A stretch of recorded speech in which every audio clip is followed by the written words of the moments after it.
Hello and welcome to the Discover Dorico session, which is the full for Dorico making an arrangement. So this is session 2. You probably, if I just click on this option here, you can see my screen. If you want to follow along with this session, then you can download the files for this session from blog.dorico.com/session materials. There's a link already in the chat to that one. And let me know in the chat where you're from as we get started. You might have already downloaded those files. I'll also just show you that page. So it's this one here. So if you get to this page, Session Materials, you can scroll down after Session 1. We're now on Session 2. And you can download these 3 files. There's also links at the bottom to this session, which is live on YouTube and will be available on exactly the same link later. So if you want to watch the session again later, no problem at all. You can pause and stop and come back at any time.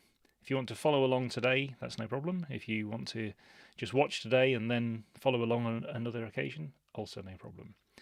The 3 files here, these 2 top ones, these PDFs, are very similar. There's a default note input lesson, which is what we'll start off with today. There's then a finale-like one where it has some details about the shortcuts and things you can change if you want to make them a little bit more like finale. And then we'll move on later to the pop arrangement. So you can click on those, or if you right-click, then you can you can download these files. So download the linked file, or sometimes it says save as, depending on your browser. So if you download those ones, somebody must have joined a previous version of this one. It says, "Yay, it's in English today." As far as I know, I always was. Maybe you watch one of Marcus's. So just as we get started, let me know also if you can all hear me okay, and you can see me okay, and all of that kind of thing. So the session materials you can get from here, and the link here is also in the chat. So if you just scroll up a bit if necessary in the chat, you'll find that one. I'll just put that link in there again anyway. So that's the session materials page. So if you want to follow along live, then you can do that. When you're on this page, just scroll down and you'll see these links. There's the default note input lesson, there's the finale-like one, and there's the pop arrangement. These 2 are basically the same, just depends which way you would prefer to do it. So hopefully, after last week's session, when we were looking at all of these note input options, you've kind of chosen maybe your favourite options for some of those. So you can kind of choose whichever one you'd like from these ones here. Thank you also, people are letting me know where you're from. So Finland, Ohio, north of Canada, Quebec, Italy, and somebody who's in Tyre/Voice. Maybe we'll come on to that one in a bit. Ontario, whoa, a few Canadians in today. Welcome. So what we're going to be doing today is we'll be starting with the one of these 2 links at the top. So either the default, this one says basic note input lesson for Dorico. So you can choose this one if you want to, and work through this one. This is what we'll be doing today. So if you want to work through this at any other point as well, then all the shortcuts are in here so that it tells you exactly what you'll need to do, or we'll make a little arrangement using this one. If you prefer, there's a finale-like one that you can do instead. So in this one, the first page is telling you how to change some of the shortcuts. We did look a little bit at this last week as well, but just as a recap. So if you want to change, for example, the shadow notes because you want to use the arrow keys on your keyboard to move up and down instead of using Option and the arrow keys, then this tells you how to change those again. And then you can start the project here. So of course that's starting very similar to this one. So whichever way you prefer to do it, you can download either or both of these 2 files. Choose your favourite. Maybe I'll use a bit of both today. Let's see. I'll just move these 2 off the screen, put them over here out of the way. We have got quite a wide range of locations for people today, so welcome. There's a few names I recognise as well. Welcome to you whether I do or I don't. So also, if anybody has emailed me, then and I haven't got back to you, then my apologies. I still have a few emails to get to. I had a little bit of time off for good behaviour. Unfortunately, I was then ill, so it wasn't quite so good. But I will. Don't worry, I will answer your emails. So don't worry about that. So as we get started, quick recap: you can download the session materials, scroll up in the chat, and you'll find the link to the session materials. And then we will use one of those 2 PDFs, whichever one you prefer, to get started with the lesson. So the way we're going to get started with this one today is from the Dorico Hub, and the Dorico Hub is just behind this window here. So if you already have Dorico open and you don't see the Hub, and it might be in the Open Recent section, it might be in the Create New section, it might be in the Learn section. If you don't have any of this showing, then just go to the Window menu and click on Hub, and this will appear. So it gives you the Steinberg Hub. That's where we'll start today. There's various sections in here about all sorts of things. Today we've also announced Dorico 6.1. So I will be using Dorico 6.1 today. You might have already downloaded that if you're already using Dorico 6, but if you're still using Dorico 5, that's also not a problem. I don't think any of the session today will really require you to be using Dorico 6, but if you want it, then the announcement is there. It also tells you all the details about what's in the new update, including the new Etude piano. And there's also a video here about the new piano that Anthony's done as well, with some very nice piano playing. I'm glad he does that, not me. And of course a link to today's session. So from the Steinberg Hub, we're actually going to be starting in the Create New section at the very beginning. So if you want to follow along, then make sure you're in the Steinberg Hub and the Create New section. We're actually going to start with empty, so a completely empty project. And today what we'll be doing is making a little arrangement right from the very beginning.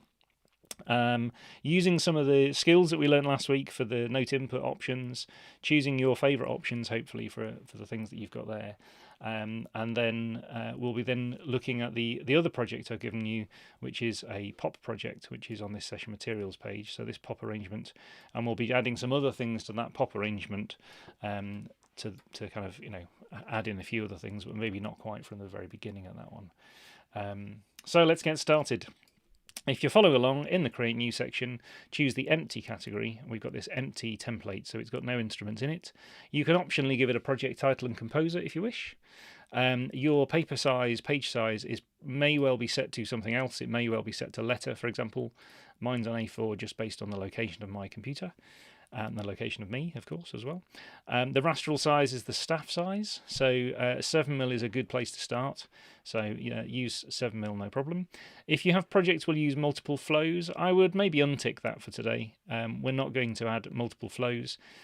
Flows can be movements, they can be an idea space, they can be different songs all in the same project file. So it's effectively would give you kind of a title and a subtitle kind of option, but we're not going to use that one today, I don't think. Your music font you can choose. I'm going to choose the standard one, which is Bravura, but you'll know you can choose some of the other ones in there, including the Finale fonts if you want to. The text font I'm going to leave on Academico, and the time signature and key signature I'm going to untick, and we'll create these as we go. So if you've got the same setup as this, optionally a project title and a composer. Let's say we do have a project title. Let's call this one Wednesday. Why not? You can put your composer in there as well if you like. I'm not the composer, so I'm not going to put that in. I'm not the composer of this piece, but if you want to, no problem. So today, my title, composer, your paper size, your staff size, your fonts, and untick the time signature and key signature fonts, and then click Create Project. There's a question in the chat about how to make the margin smaller at the top. That's the kind of thing we'll also look at next week, Chip. We'll be doing layouts and all sorts of things to do with how to make it look exactly how you want it. But for today, we're going to be looking at how we can add various things to make an arrangement. So if I, on this blank project, because there were no players at the beginning, then what we'll do is just add a single player. And if you're following along in the PDF version, which is this one, either the basic one or otherwise, it also said you could do Control-N or Command-N to start a new project. I use the option from the hub. Basically would do exactly the same thing. And then to add a new solo player, you can press Shift-P, and we're going to add a voice. So you can do that as well. So you can either click on Add Single Player, this blue section at the top, or you can press Shift-P to add a player. And we're then just going to add a voice. So it's a generic voice staff. So if I just type the word voice and press enter, then it'll find that one for me instead of searching through the families of instruments. Now it's a neat option which many people like, but you can turn off, of course. When you're in setup mode or engraved mode, if you double click on the staff, then Dorico will jump straight into write mode, and it will turn the caret line on. So that can be very useful. If you need that option instead of going to write mode and then turning the caret on. Of course, you can turn the caret on with enter, and you can also turn it off with enter. So if I click on this rest and press enter, or if I press escape, I can also turn it off. So enter and turn it off, or escape, which will turn it off as well. Your choice of which one you use. I'll double click for today, There we go. And now we're going to add a meter at the beginning, so a time signature. There are panels over here on the right hand side, so if you want to use these panels for things, you can, but let's use some shortcuts and popovers for these as well. So with this caret in the position where it is now, I'm going to press Shift M for meter. It's the details in the PDF if you want to follow along with the shortcuts, and just say C for common time. So just type a letter C and press enter and you'll get common time. And then to enter a key signature, you can do Shift K for key signature. And if you want to type a key signature, there's all sorts of things you can type into this popover. But for example, in this case, we're just going to type a lowercase e, and that will give you E minor. If you typed an uppercase E, then it would give you E major. But we're going to type a lowercase e in this case for E minor. There's all sorts of other things you can type, so you could say 4S or 4 sharps if you wanted to. You can say 3B for 3 flats and things like that. So, but just a lowercase e will do at the moment for E minor. Now we're going to use the standard note durations that we've got. So our note duration's on the left here, and hopefully you'll remember from last week, and I'll just show you this option here. In the PDF it says we're really mainly going to use 5, 6 and 7 to do the note input options here. So 7 is a minim, 6 is a crotchet, 5 is a quaver. If you change your shortcuts, then hopefully you know what you change them to. There's also the option to use period or full stop, because that makes any of those durations dotted in length. So you can have a dotted quarter note, a dotted eighth note, a dotted half note. And you can use the letters A to G on your keyboard, or you can use a MIDI keyboard. So if you have a MIDI keyboard, we can use that today as well. Now to start off with, we're going to use these, and we're going to enter a tempo. So we're going to use Shift T, and then you can either type 6 equals 140, or you can type Q equals 140.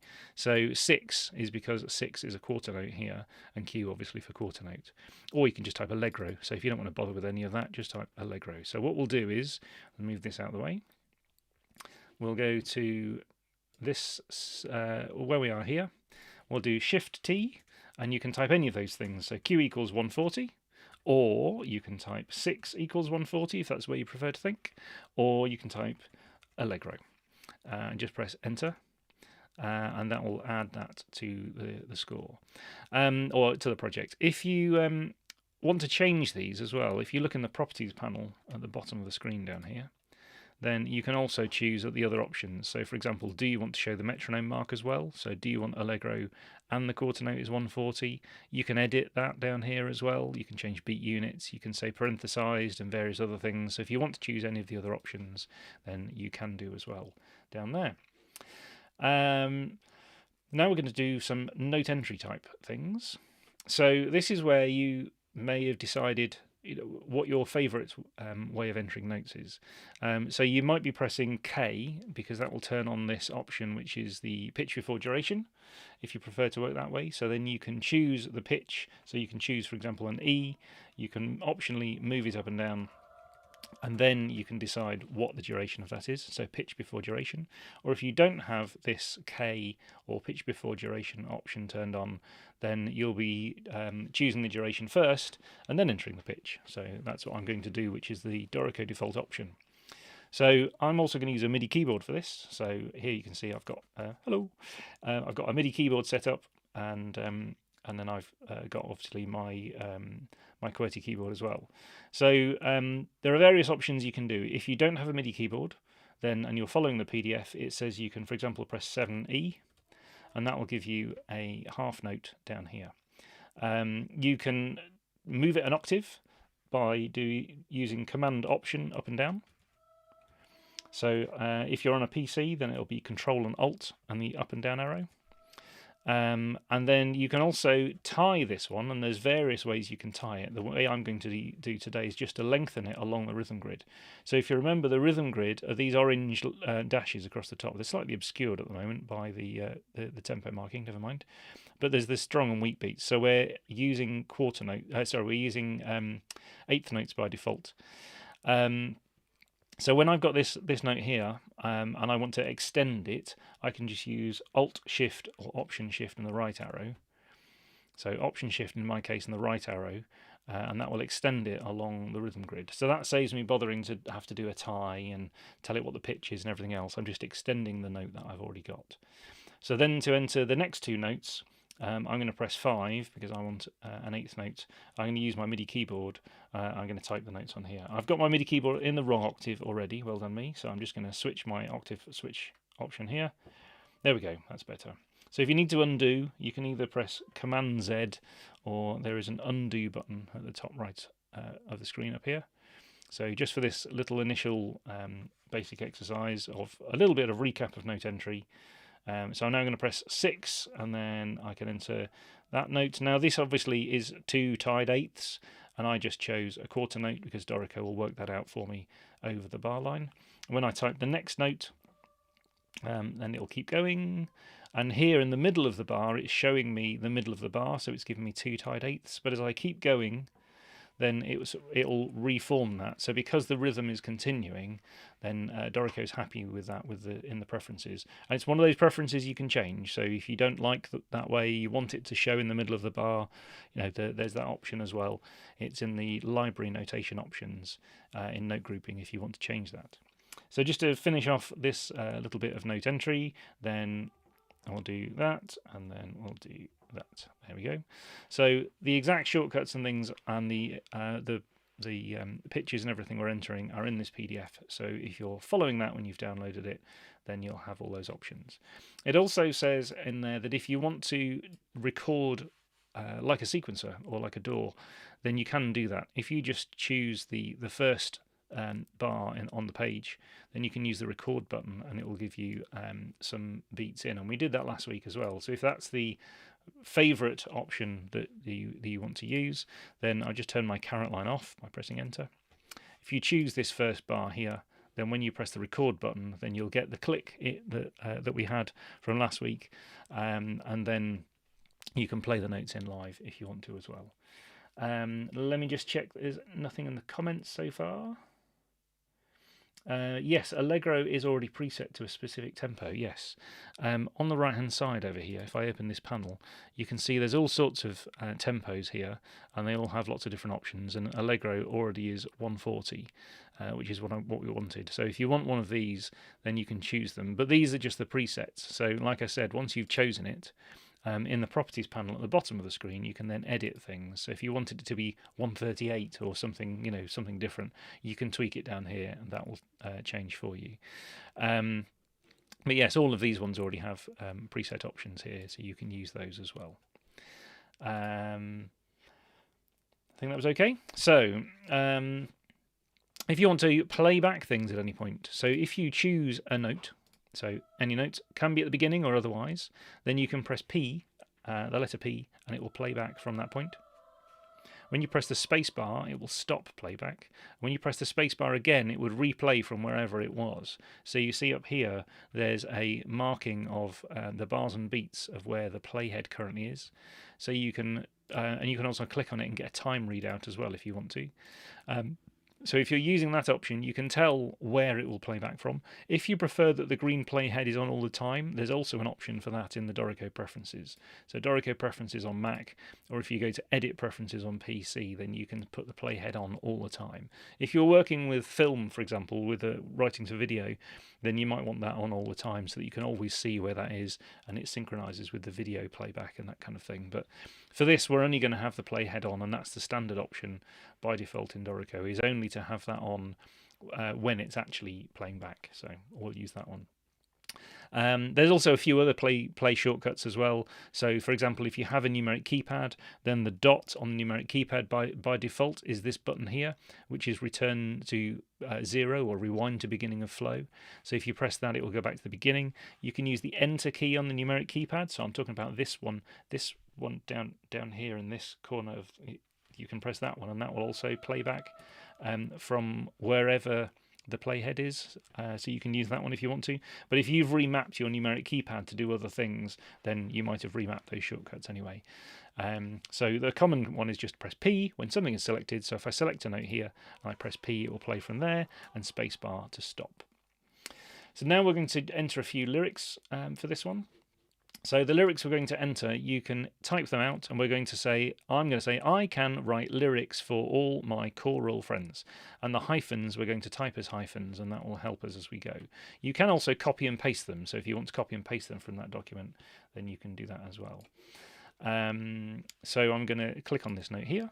I'm going to press Shift L for lyrics, and I'm going to type the first word, I, press the space bar, and then I'm going to say can. Press the space bar, and you see I automatically got a melisma here. Just because I press the space bar, it's moving on to this one here. And then I'll type write, I press the space bar, and I'm going to type lyrics. So I'm going to type LY, then I'm going to type a hyphen, and then I'm going to type RICS.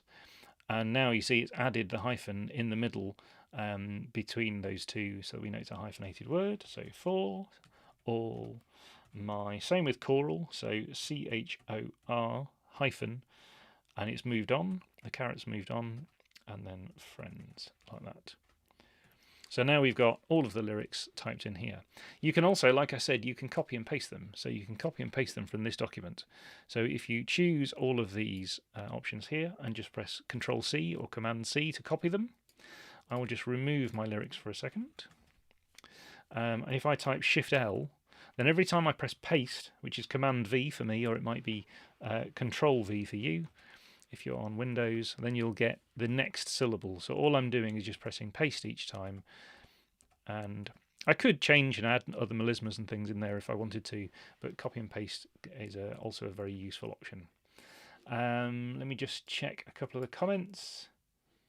Aaron, we'll try and get to that later. We're doing slash voices in a bit. You can, or although it might be easier to use a laissez vibre tie.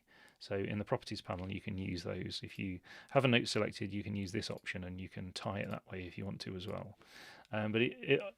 Or don't use a slash region. Use a slash voice and continue the slash voice. Is it possible to make a custom 3-line staff for mountain dulcimer? Do you have to be up a mountain to play it? Yes, it is possible to do that kind of tab. It's not something we'll be doing today, but yes, please email me. I'll give you my email address at the end, and then we can sort out how to do that one. But yes, that's possible. Copy and paste only for English language? No, you can copy and paste in any language. It's just text. And if you want to hyphenate things, then I'd also you can use ChatGPT, or there are online hyphenators as well, so they can hyphenate things for you. But no, you can do that, no problem. Elysian, is that the mark underneath? Yes, I believe. I think that's what you mean, but let me know if that's not quite what you meant. So now we're going to add a string section to this arrangement. So I'm going to press Command 1 or Control 1 to go back to setup mode. You can also click on setup mode up here, of course, but I was using the shortcut. And either in the bottom corner, now I'm in the way, so I'm just going to move me out of the way for a minute. In the bottom corner of the screen down here, you can either click on this button here, which is Add a Single Player, or you can use this button here, which is the Add Ensemble button. So I'm going to use Add Ensemble today. So if we click on that one for Add Ensemble, then we get this builder here. And in here, what I'm just going to type is 2 VLN for 2 violins, comma VLA for a viola, comma cello. So it's a quick way of adding multiple instruments all at the same time, because they've all been added in here. So it's going to add all of these to my project.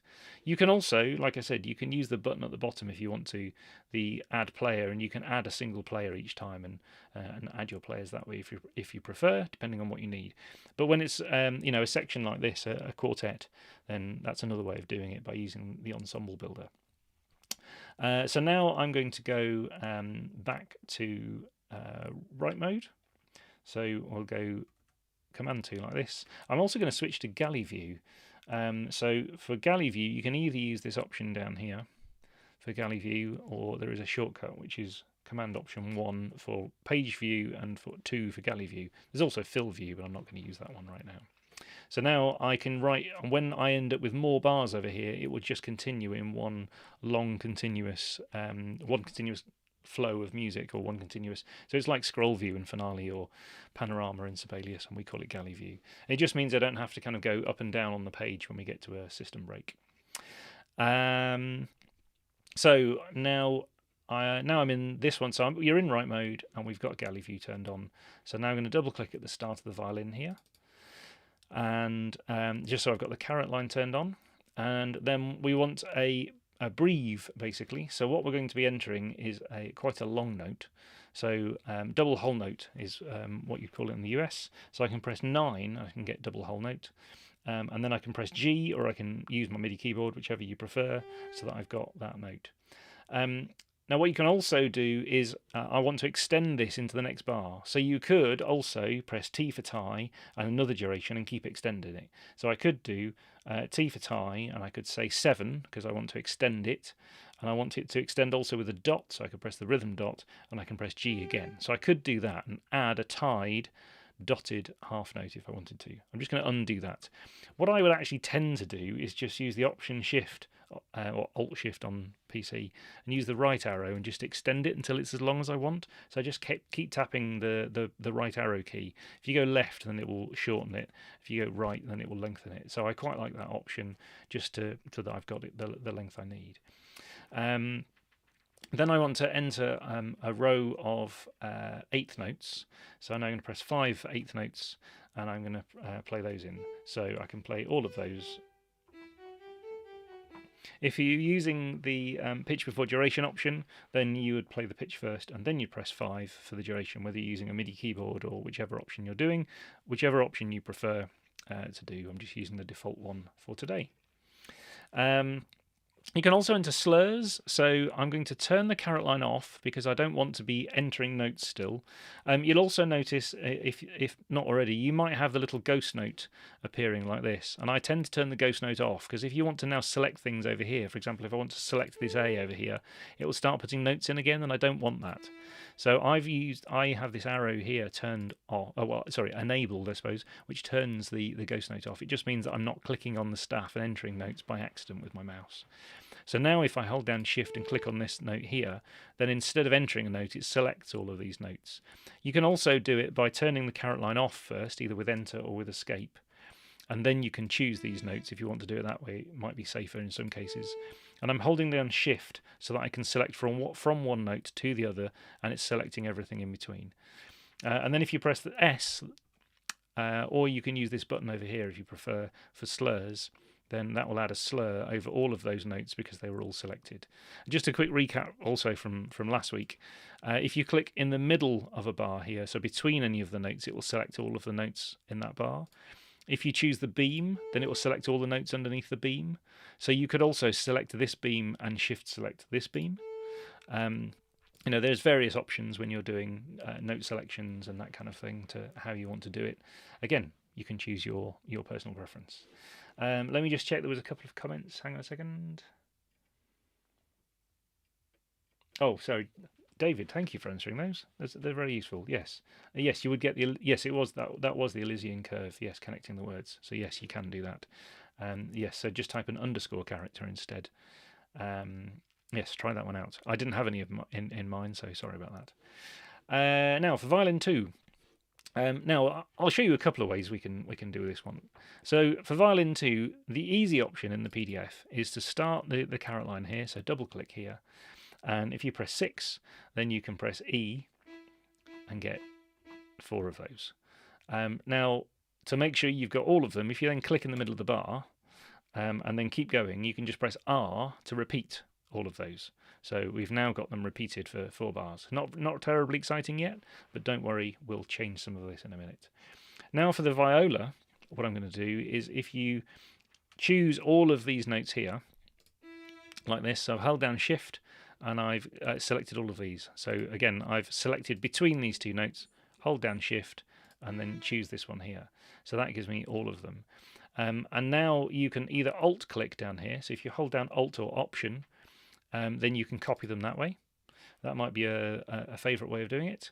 There is an option in the Edit Paste Special menu for duplicate to staff below, and I like this option, so I've set a shortcut for it, my own shortcut. So if you like that option, then it will duplicate stuff below. And I like that because if you're using the alt click method and you accidentally click in the wrong place, you can offset things by an eighth note or whatever your rhythm grid is. So you don't want to do that one. So I quite like the option of having a shortcut for that. If you want to set yourself a shortcut for that, you can go to Dorico Preferences, Key Commands, and in here you can search for duplicate to staff below, and you can set a shortcut in here. So just click in this press shortcut box, press the shortcut you want to use, press add key command, and it will add it for you. So my one on my Mac is control and option because we don't use the control key very much. And I use M because M and N are used for staff above and below for various other things as well. So those are the ones I use. But you can set whatever shortcut you like for those. Now I actually want to change these notes, so I just wanted the pitches. So what I am going to do now is choose this one here. I'm going to press enter to turn the caret line on, and then I'm going to press L, and that will give me lock duration. And we used this one a bit last week as well. So now I've got lock duration. It will keep all of the pitches the same, but it will keep all the durations the same, but we can just change the pitches. Apologies. So you can either press C on your computer keyboard or on your MIDI keyboard, and then you can press B. Now you could also have done various other things. So just so we've kind of covering everything. If I delete these, so we've got an E, and we've got a C and then a B. So what you could do on a MIDI keyboard is if you start the caret line here and press shift and the down arrow for the violin 2 and the viola, then you could enter all of these notes at the same time. So with a quarter note chosen, then I can press these two notes. I pressed the wrong two notes. I can press these two notes, so C and D, and it adds one to the top instrument and one to the bottom instrument.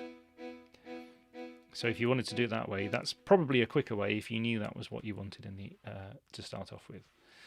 Now what we're going to do is I actually want to separate these out so that they're shorter, so that they're all playing as eighth notes. So I'm going to select all of these bars, and I'm going to just press 5, or if you choose eighth note over here, so whichever option you have set. So now it's changed all of those notes, so it's given me note rest, note rest, note rest instead. And that's probably quicker in some cases than actually entering note rest, because you don't have to keep pressing the space bar or moving the caret line on or anything else. You can enter what you want and then change the rhythms afterwards. There's a quick question from Simon. Is there a convention for key combination order? Shift, Alt, right arrow, or Alt, Shift? No, it doesn't matter, because you just hold down Shift and Alt at the same time, and then every time you press the right arrow, then it will do that. So what we're doing is choose this note here, hold down Shift and Option, doesn't matter which way around, and then you can press the right arrow. Every time you press the right arrow, it will extend the note, and every time you press it to the left, it will shorten it. So you could actually also have done that for all of these notes, I guess. You could have used the same shortcut and lengthened all of these notes, and we could have shortened them all as well if we wanted to. But because they were all actually going to be eighth notes, then I pressed 5, and that gave me the same option. Multiple ways of doing the same thing. Dorico is quite flexible to do all sorts of things, so yes, just pick the one you prefer. So now we're going to enter some notes for the cello. So I'm going to double click down here so that I've got the caret line turned on. I'm going to press 5 for eighth notes, and then I'm going to press the space bar. I've just realised that you might have downloaded the version of this which says, the basic one I think is written in kind of British English, so it might say quavers rather than eighth notes, and I think the finale one says eighth notes. Let me just check. Yes, it does. So there's an international version, depending on which way you'd like it. If you prefer the basic one, but in American English, let me know. I've got one of those as well. So, right. So for the cello part, if I double click on this and I press 5 for eighth notes, and I press the space bar, then the spacebar just moves the caret line on by that amount. In this particular case, I can also use the right and left arrows, so I can use the right arrow and move along the rhythm grid, and I can move left with the left arrow. But the spacebar, the difference is that if you've chosen a note value, then it moves the caret along by the chosen note value, so that can be different to the rhythm grid. Now in this case, I want to enter a couple of notes, and they're down here, so I can enter those two. And now the next option I want is basically almost a dotted whole note. So I'm going to say 8 dot.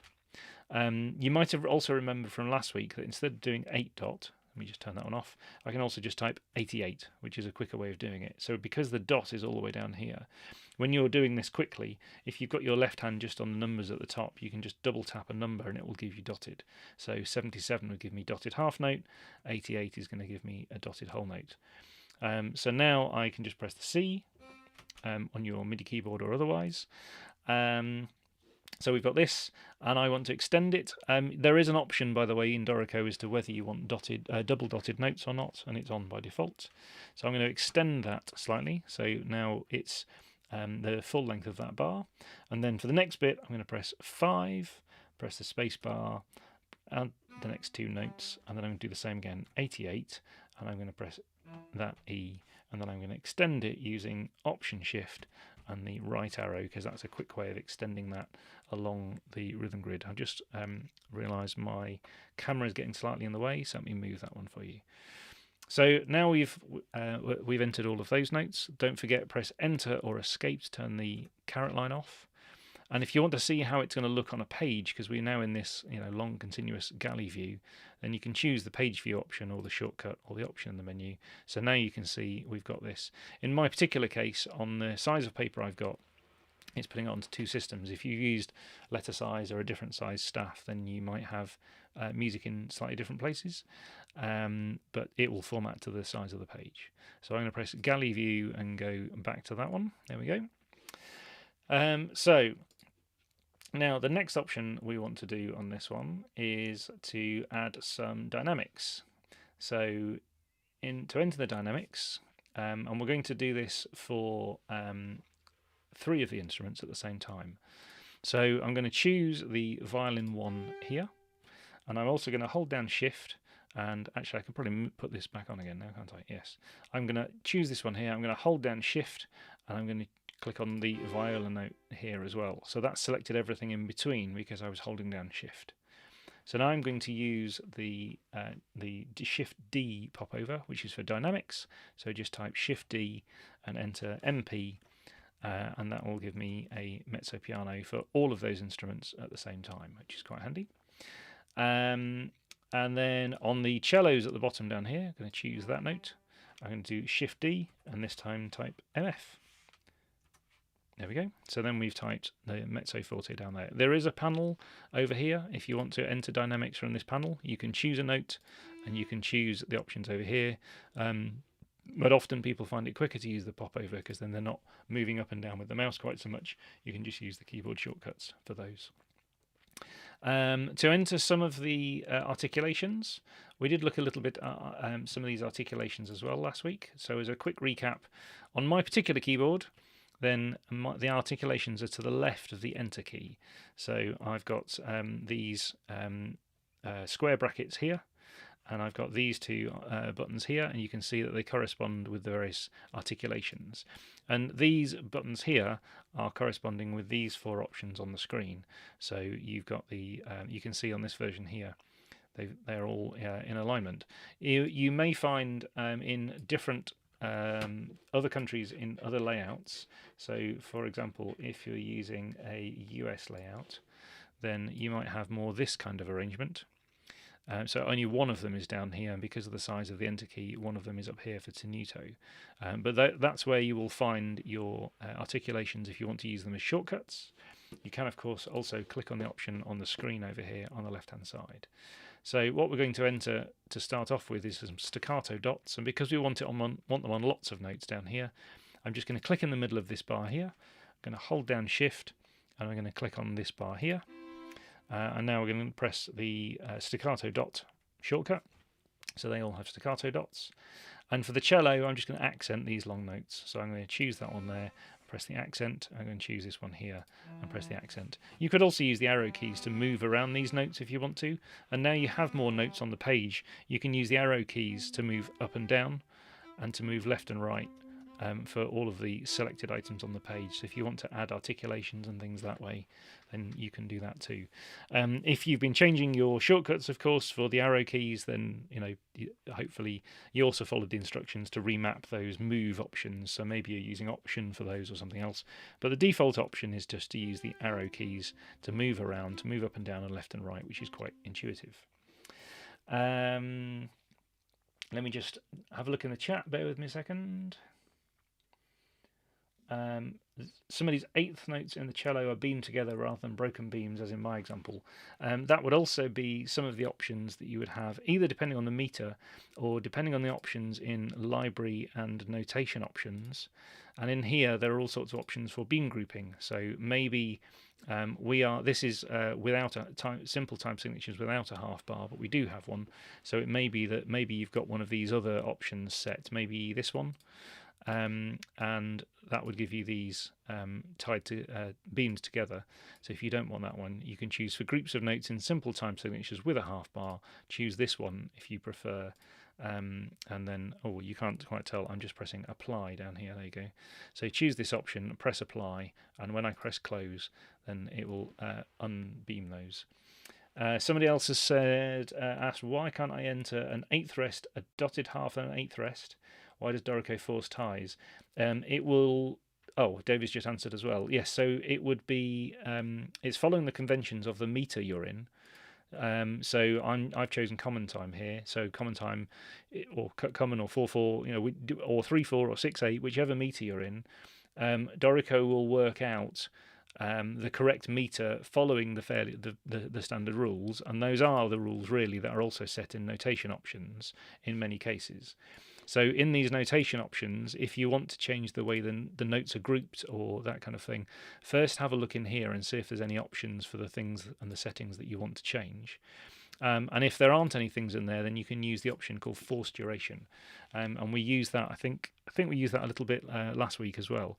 So force duration means that for any particular note, if you want it to display a different way, then before you enter the note, if you press O for force duration, or this little G clamp over here, then you can force a specific duration, but then you're overriding the options for that meter that Dorico would normally use.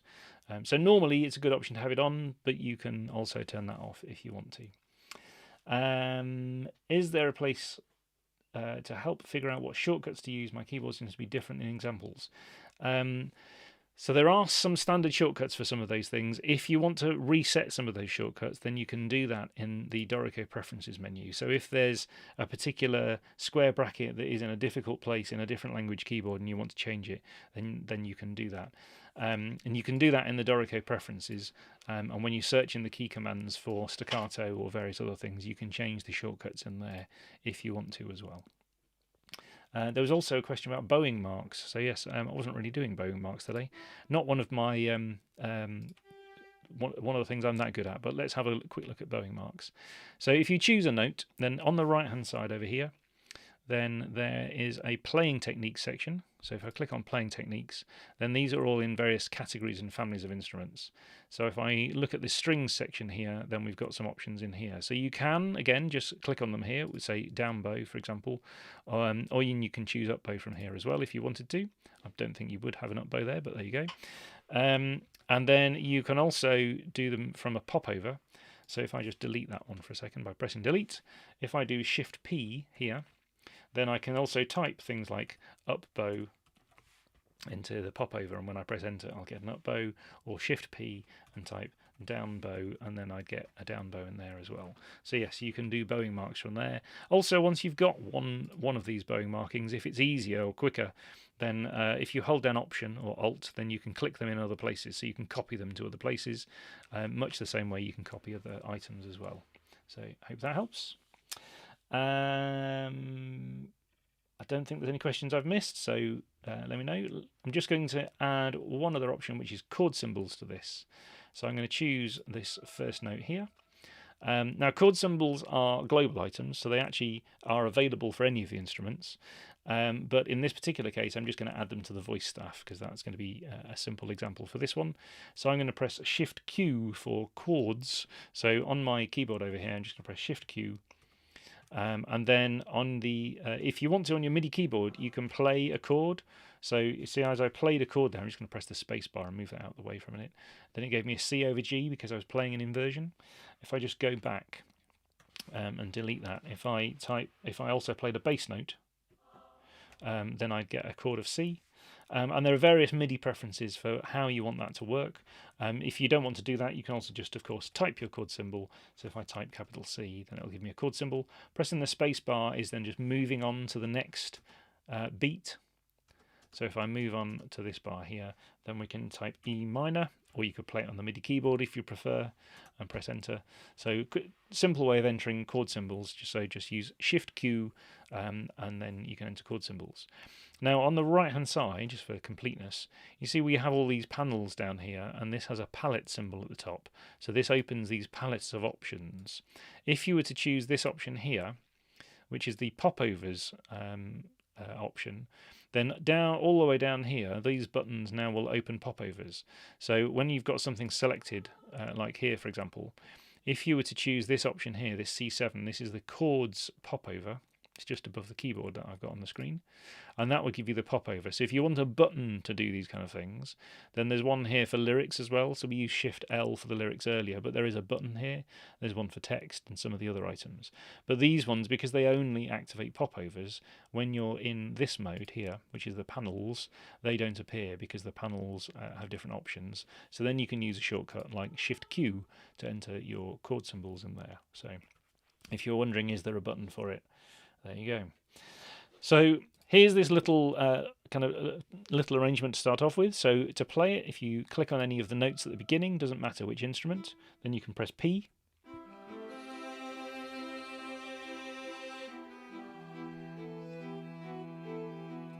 Press the spacebar to stop, although it will stop when it gets to the end of the flow anyway. You can play from any point, so if you press P in the middle here, then it will play from there. You can also just listen to one or two instruments. So if I just choose an instrument here, if you choose more than one item for this instrument, so I'm just going to select the whole bar, then when I press P, it will only play that instrument. So if I also choose the viola down here by holding down Shift, then you can play just those two. Or you can add other instruments, or if you just choose one instrument here, and if you hold down Command or Control on Windows and select another instrument, then you'll just get those two. So you can use this option to kind of effectively quickly solo one instrument just to hear what it sounds like, or just a small group of instruments and hear what they sound like. There is, of course, also the mixer. So at the bottom of the screen down here, or if you press Control 8 or Command 8, then on Command 8 on Mac, then you can open this panel. And there is down here this button for the mixer. So if you want to use this instead, let me move me out of the way, then you can use this one instead if you want to, and there are mute and solo buttons down here. So that would then be active for as long as you're playing this project. If you're working on larger sections, you don't want to be choosing individual bits of the score, then you can use these mute and solo buttons as well. It depends, it just depends what you would like to be doing.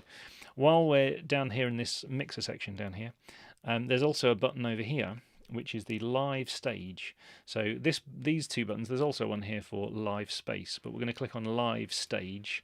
And what you'll probably find is that you have the voice over here and you have the string section down here. So if you want to change these, then you can just drag them and click them and drag them around. So if I click on violin 2 and move it, then it does also change the panning position down here. So it's moved the violin 2 more to the left, so I can move violin 1 as well if I wanted to. Or you could bring the voice closer towards you, so there would be some less reverb, and it would also move towards you, or you could put them over somewhere else if you wanted to. So then when you play back your piece, then you'll get the changes in the settings. So if you decided actually you wanted all of your players to be, more spaced out than they normally are, then you can do that. So even if they were back roughly where they were at the beginning, if you choose them all, you can drag a box over all of them, and then when you use these buttons, you can spread them out more, and you can bring them in a bit more. So you can either do it manually or using those buttons. So if you want a bigger spread then you don't have to kind of use these options for the left and right panning and those kind of things. You can spread them out here on the live stage. And the further back they go, the more reverb will be added, and the closer they are towards you, effectively you're standing in the middle here, then there'll be less reverb, and obviously panning then left and right. So that's quite a neat option, especially if you're wearing headphones or you've got some speakers set up in front of you, that you'll really hear the difference those. Let me just check some of the comments. Bear with me 2 seconds. There's no drag handles for the floating pop-outs. It's not a bug. It's that they were only added in Dorico 6. So the when you are using one of these, if I press Shift Q, for example, this popover has 3 little drag handles here that I can move them up and down, but they were added in Dorico 6. So if you're using Dorico 5, then they won't be there. The same with the dynamics. The dynamics one might get in the way if you're adding dynamics to singers, so you can move these up and down if you need to. But those little drag handles were one of the changes they added in Dorico 6. Let me check the next. Is it only possible to add playing techniques in Dorico Pro? No, you should be able to add some playing techniques in Dorico Pro. You might not be able to create your own playing techniques, but I think you can add all the ones that are already in the program. Let me just check. Live stage, where is the front of the stage? It's where you are. So effectively on the live stage here, this point here is where you are as the conductor, or as the composer, and then everybody else spreads out from there. So your audience are obviously down here in this section here, but really that's the listening point, is this center point here. How do I get all 4 measures on one page? That's kind of something for next week in a way, but very quickly while we're looking at it, when you're in page view here, if you want, I mean, all 4 of these aren't really going to fit on one page unless you use bigger paper or smaller staves. So, because if you tried to make them all fit, then they're all going to be too cramped. So you'd really want to look at library layout options and either change the paper size and make that bigger, or the staff size and make that smaller, so that they would all fit. But we will be looking a lot more in detail at that kind of thing next week, about how to move individual bars between pages, how to set things up, how to change the top of this section, and to enter more details instead of just composer and lyricist, all those kind of things. Then we'll be doing all of those in next week's session. If you want to get there early, we're also doing it this Saturday. So you can either watch next Wednesday, a week from today, or this coming Saturday. Where is downstage? Are we having a conversation about where offstage left is and where stage right is? I'm not sure. So the front is at the bottom, yes. Upstage at the top, yes. Where is downstage?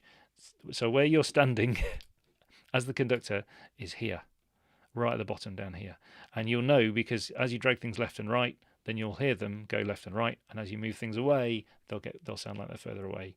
And as you bring them in, then they'll sound like they're closer to you. So yes, bring that's further away. This is closer to you. If anybody's seen Father Ted, the smaller, further away, the cow. No, never mind. No, we don't have time for that. If you haven't seen Father Ted, then sorry. So now I'm going to move on to the other project. So we're back on the session materials page. So on this page here, if you download this pop arrangement Dorico file and open it in Dorico, then you should find you have this project. And this is the project we'll be working on next. This was set up by my colleague Marcus, and thank you for him for doing this.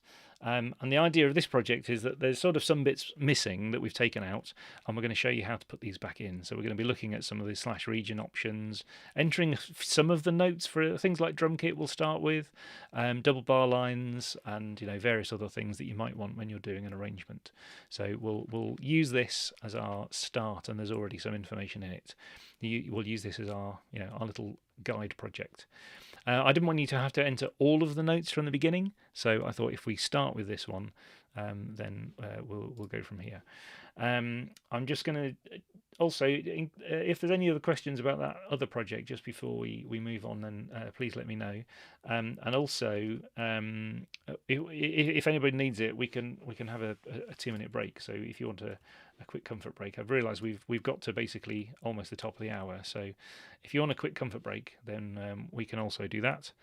If you need to let the dog out, or refresh your cup of tea or something like that, maybe we'll restart in 2 minutes.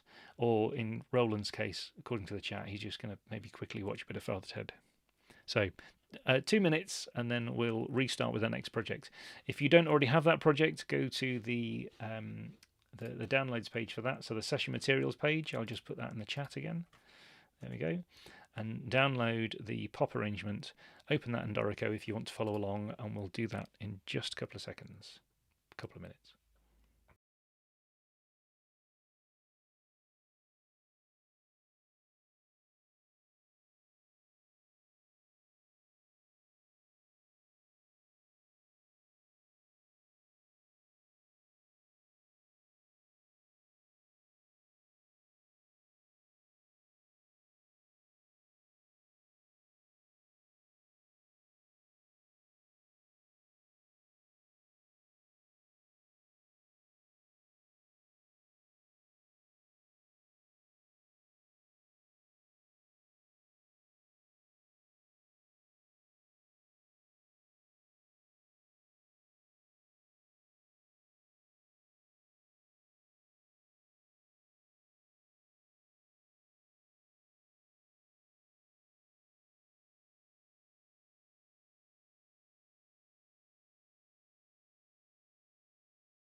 So hopefully you've had a quick break if you needed one, and we will carry on. Is there a poster printout, something I can hang in my office with all the Dorico shortcuts on it? Well, if only, yes. So if you go to this resources page, in fact, I'll link you there even quicker, this quick reference card page. So I'll put this in the chat. So this is for Nate, who just asked. If you're looking for shortcuts, we have these quick reference cards if you see us in person, but you can also print this as an A4 or an A3, so there's a poster version of it if you want to print that one. Also, if you scroll down, then the mouse mats that we did as well, if you've ever seen us in person, then this is what the mouse mat looks like, and you can also download this if you want to print it out and stick it on the wall as a poster. Then you can do that one too. So I've put the link in the chat, and you can download either of those should you want them. With lots of shortcuts and things. We did them as mouse mats because it reminds you when you go to reach for the mouse that actually there's probably a shortcut that you could have used. And that includes things like the shorten length and notes that we've been doing today, moving notes generally using Alt, which is your move key, and various other things. So yeah, select more and cross staff beaming and moving things and repeats and slurs and all those kind of things. So yes, there's lots of ones on that, but the quick reference cards, which look like this, you can also print those as well. So yes, there you go. So we're going to carry on with this pop arrangement project. So when you open the project, it should look something like this, hopefully. Now the first thing is in setup mode. So if you go to setup mode on the left, then you might want to change the order of these players, because by default they're either in the order you created them in, which might be correct, or they're going to be in orchestral order. And at the bottom of the screen, so I just move out the way again for a second, at the bottom of the screen down here, then there's a button here to sort them, and if you right click on this, then you can see it's sorting into orchestral order. So we don't really want them in orchestral order in this case, so you can set that to none if you want to. You can also just drag these around. So if you want to put, for example, the voice tenor saxophone at the top, because they're the kind of the lead, then you can do that. You can put the drum kit at the bottom. Maybe you want the bass guitar under the piano, so you've got electric guitar, piano, bass guitar. So you can just click on these and you can drag them around into the order you want them to be in, and that will change the order of the instruments on the project here. So you can now see it's changed the order in that project. I'm going to go to write mode over here. Also, you might have if you're using a default project in Dorico, you might have this system track turned on, which are these grey numbers across the top. I don't think they'll be on in the project I've given you, but if you do have these and you want to turn them off, they're useful to do selections of things. So for example, if I want to select bar 5 all the way through this project, I can choose this little square here and it makes a selection, which can be quite useful sometimes. It can also be used for adding bars and that kind of thing, or deleting bars if you want to. But and it also tells you the bar number, of course, at the top. But if you have that one on and you want to turn that off, just go to View System Track, and that will turn that one off. You might also have signposts on. So this is telling me it's in G minor, even though we have a G minor key signature here. So if there are signposts of various things that you want to turn off because they're getting in the way, then you can go to View Signposts and you can just do Hide Signposts. And you can see I've set myself a shortcut for that one. So if you want to make a shortcut to hide your signposts, of course, as always, Dorico Preferences, go to Key Commands, search for the thing, Signposts, set yourself a shortcut for showing and hiding signposts so that you can easily do it with a shortcut like this when you want to toggle them on and off. So now we're going to add some other items to this project. I'm going to do this in galley view. So from the right hand side over here, or using the shortcut, switch to galley view. So now we've got one long continuous stream of music like this.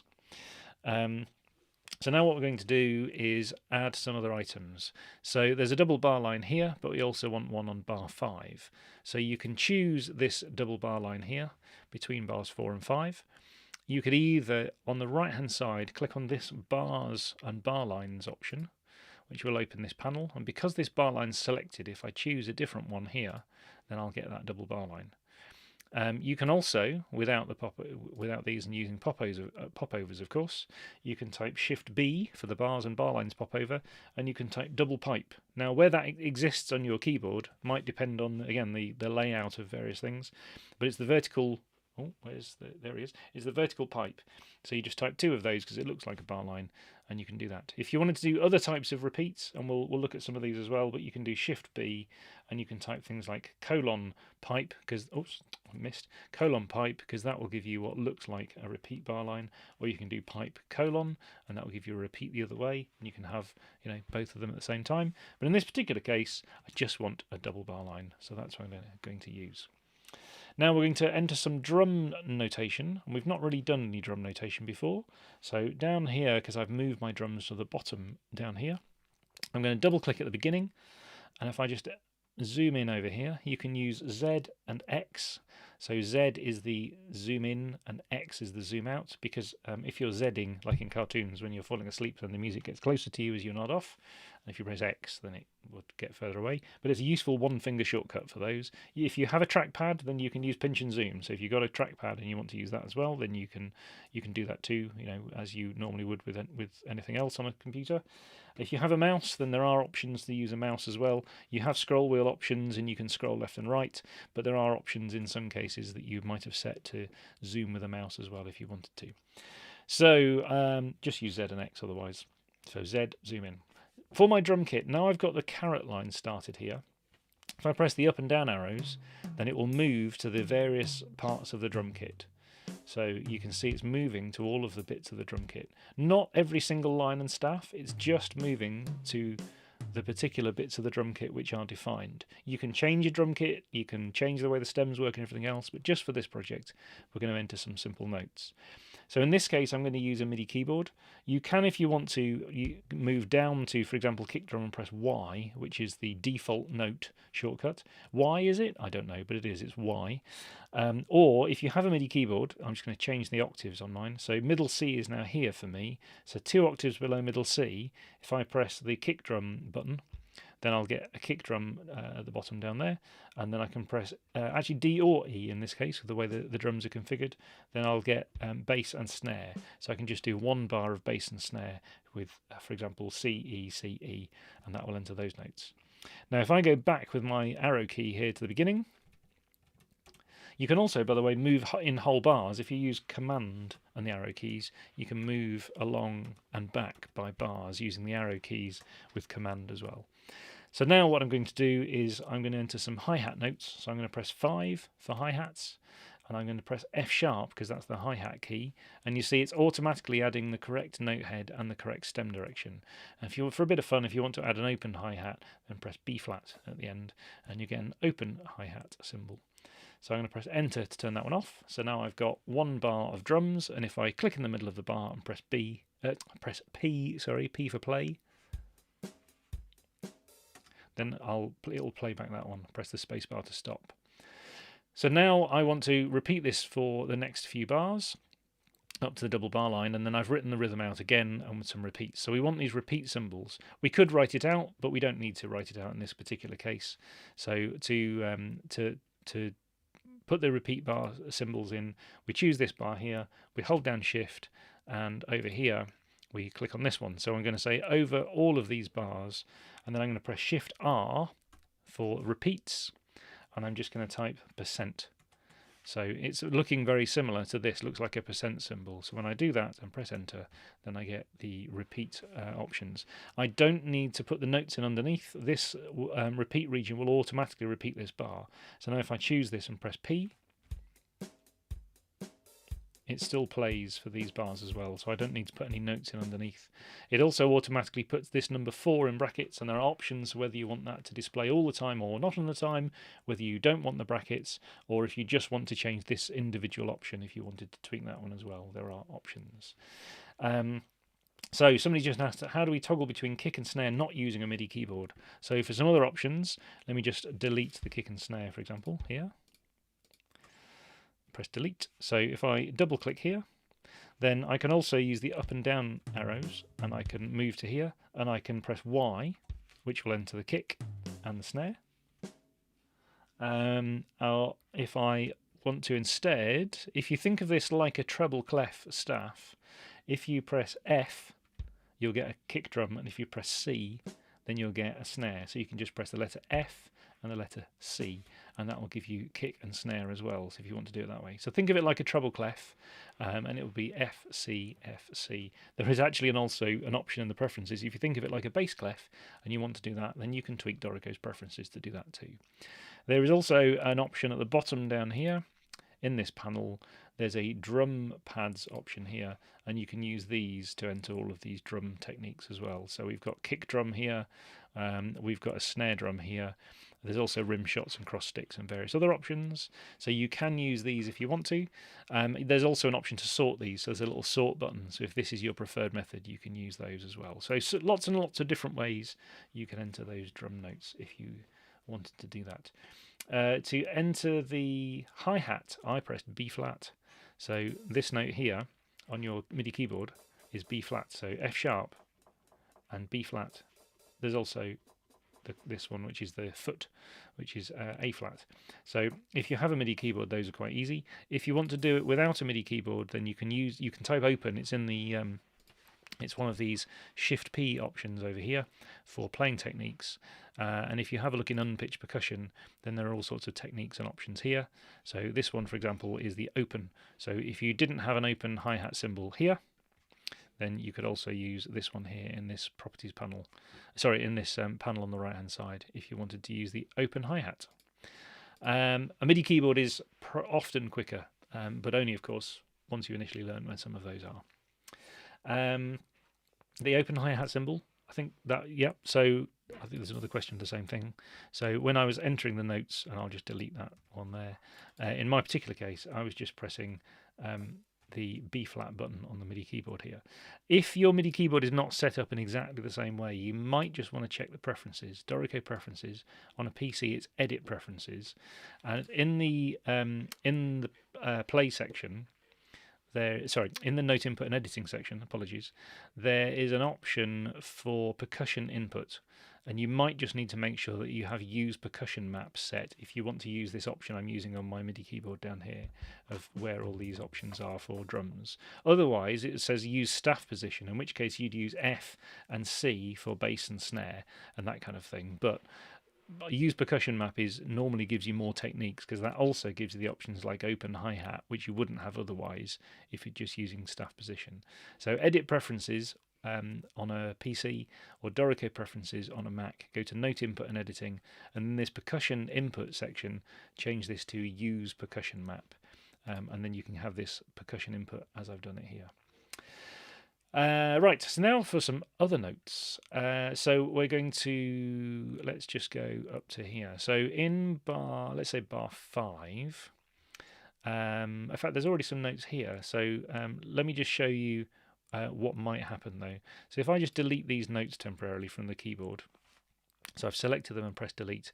If you were to copy these bass guitar notes, and either you might have a shortcut for copy to the staff above, or you might just hold down Option or Alt and click on the staff here, and then when you put the notes in, you'll see that they're different by an octave, only because that's where the bass guitar is written versus where it sounds.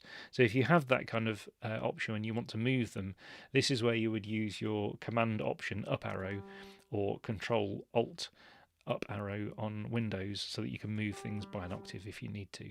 So yeah, move them up and down if you need to. So when you've got those kind of options, then and you need to move things an octave, that's quite easy between parts. Now in the top part, the right hand of the piano over here, we basically want these notes here. Let's presume these aren't here, so we can't just copy and paste them and cheat. So if you double click over here, then we're going to enter these. Now a MIDI keyboard is going to be the quickest way, but we'll look at a few ways of doing this. So if you have a MIDI keyboard, then you can press 5 for eighth notes, unless you're doing the opposite method, of course, and you play the chord first. So if you were doing that, you'd press K, so that you've got pitch before duration turned on.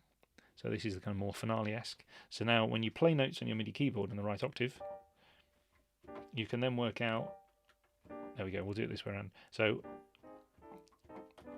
play any of the chords that you need, and when you've got the one you need, you can then press 5 and it will input that one, and then you can use the right arrow to move that to wherever you want the next chord, play the chord you need, and then when you know that it's correct, you press 5.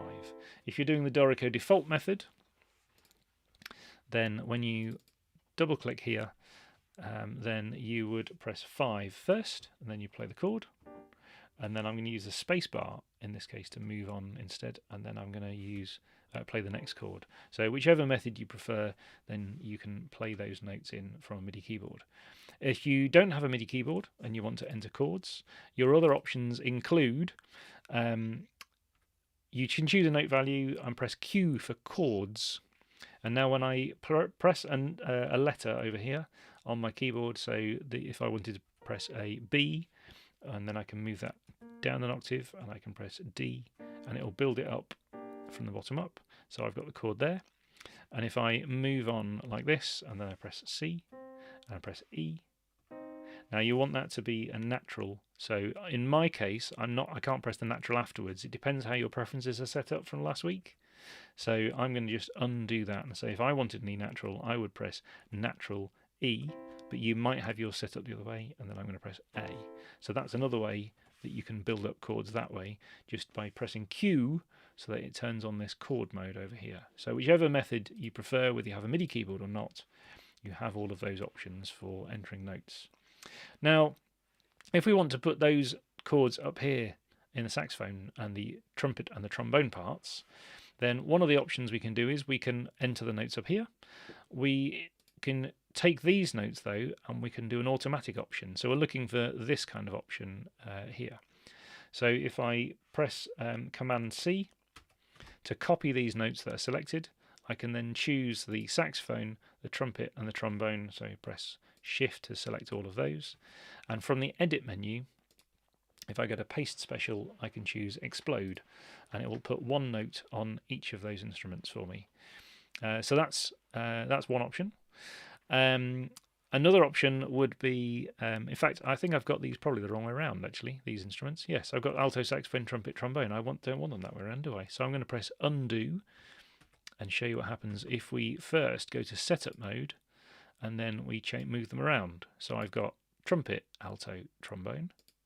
So now, because they were selected, sorry. Now if I select these and do the same option, so I go to Edit, Paste Special, Explode. So now when it's doing it, look, it's starting at the top, doing the second note and the third note. So that's one option. Another option is, because in the next bar you want something similar. If you know you wanted this and you didn't have the keyboard part yet, then you can double click with your caret line here. you can extend the caret over all 3 instruments, and you can play the chords. So I'm going to press 5. I'm going to play the chords on my MIDI keyboard, and it will do the same thing where it's going to put 1 note on each instrument. So I play a 3-note chord, and it's going to put 1 note on each instrument like that, and then I'm going to play the next one. There we go. So now so there are multiple ways around you can do it, and of course if you want to go back to the piano part, you can select all of these notes here, and I'm going to press copy, and I'm going to come down here, and I'm going to use the option for paste special reduce, and it's going to reduce these 3 down to the piano part. If you're not happy with going up to the menu up here all the time, you can also use the reduce option by right clicking, because paste special reduce is also in here. And if you have been using the jump bar, so if you press J for the jump bar, then you can type things like reduce into here as well, and that will find you the command automatically and do that. So you can press J for the jump bar, type the command you want, and the useful thing there is that when you press J next time, it's remembered the last thing you did. So if you're doing lots of the same command, that can be a very useful option as well. So there's multiple ways of adding notes for different instruments when you're doing an arrangement and moving those notes between all of those other instruments. Just quickly to finish this section, if I select all of these notes, then even across multiple instruments, if I then use these options over here for accents or use the shortcut on my keyboard, then I can add accents to all of those as well if I wanted to. I suppose I could have done the piano part as well. Let me just check a couple of the comments. Bear with me a second. How do we set a pickup before the first bar? Oh, this is going to make a mess. So at the beginning, when you're setting your meter, and you do Shift M like we did at the beginning, and in this case it's just C for common time, but you can also press 4/4 and various other things that you might want to put in there. So you can say 4/4, you can say 6/8, that kind of thing. But you can also say, for example, 4/4, and you can press a comma, and then you can say if you want 1 beat pickup, you just put comma 1, and then that will give you a 1 beat pickup. If I undo that and said I wanted 3/4, 1.5, then it would give me a 1.5 beat pickup in 3/4, like that. And if you prefer a more kind of visual way of doing things, then on the right hand side, when you're adding them from this panel here, then there is a pickup section down here. So you can add a regular time here and a pickup of 1/2 beat or 1 beat or 2 beats or whatever, and you can add that here as well if you want a pickup bar when you're creating your meter, your time signature over there. Let me just check a couple of the other comments.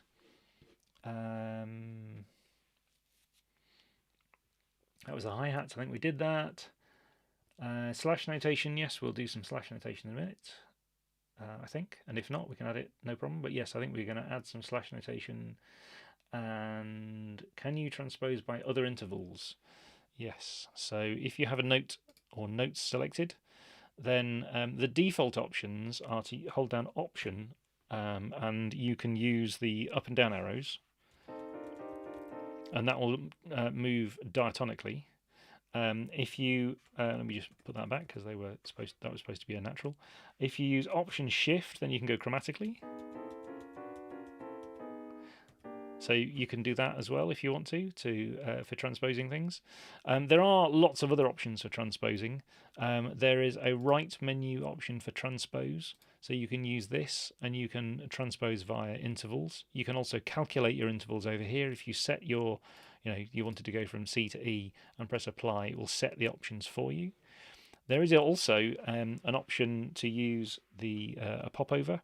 So there's a Shift I intervals popover, which I think we might have used a bit last week.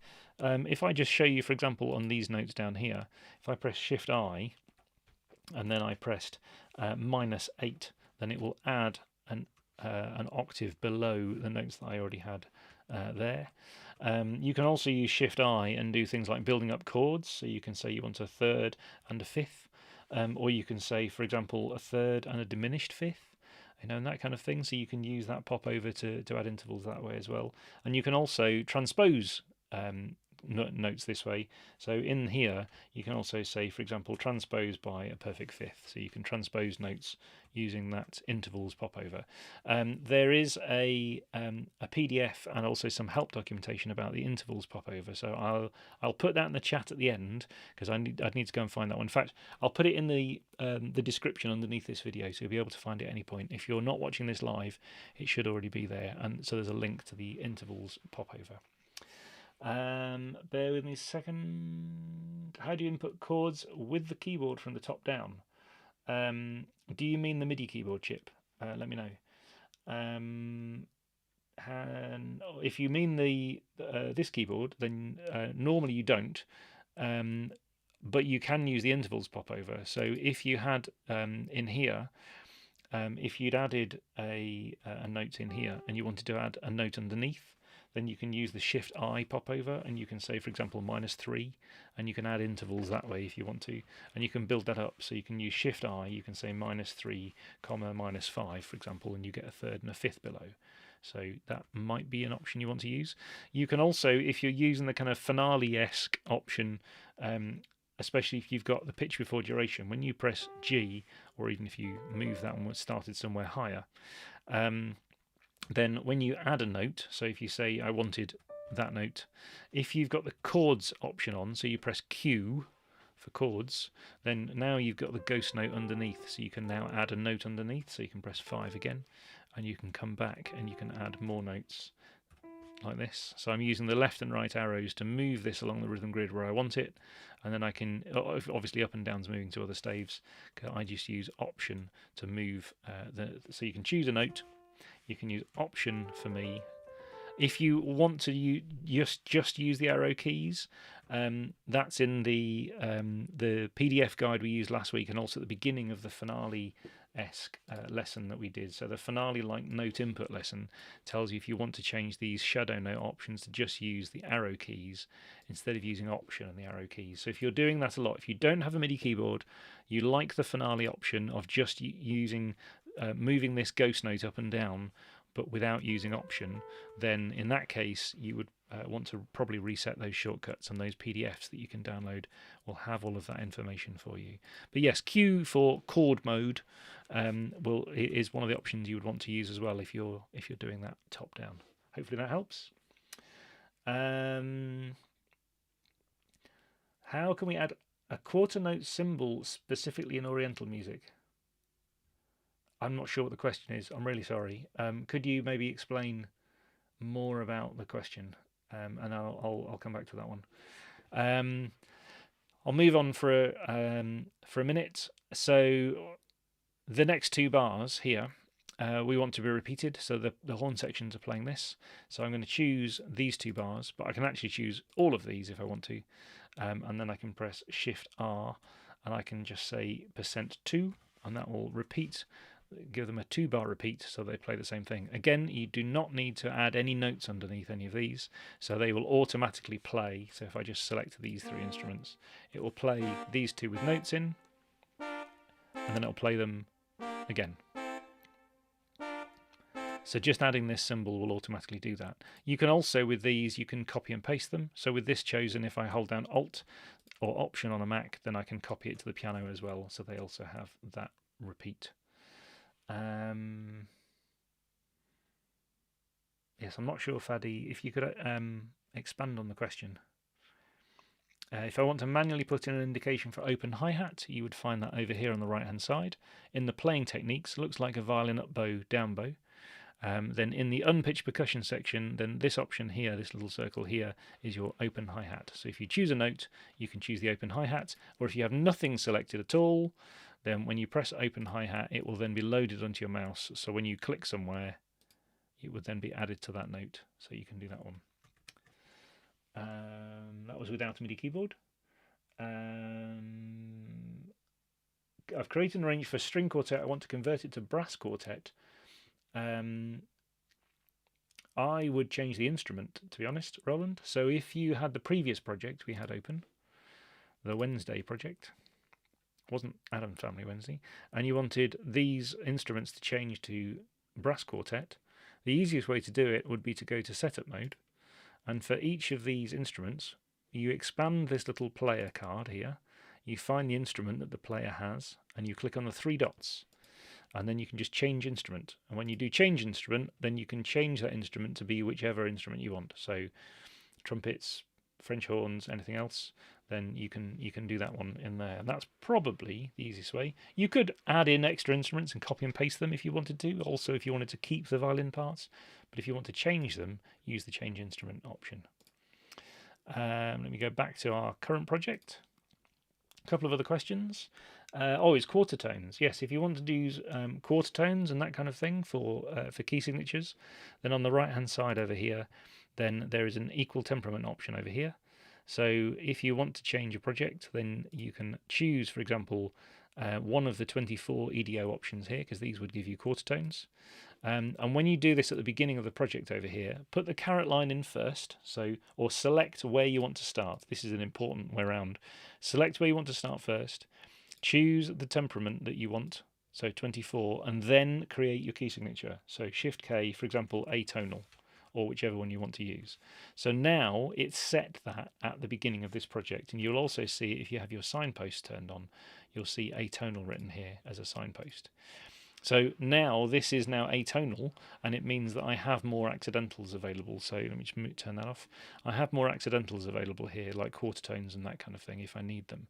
But you have to do it in that order. You have to select where you want this to be from, because you might want it partway through the piece. So I'm going to say from the beginning, select something at the beginning, choose the option here, and then press Shift K and set the key signature that you want that applies from that point.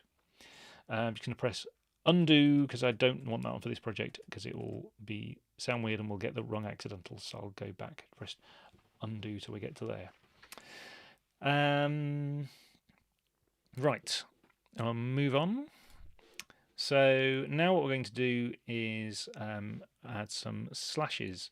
So for example, if we wanted to do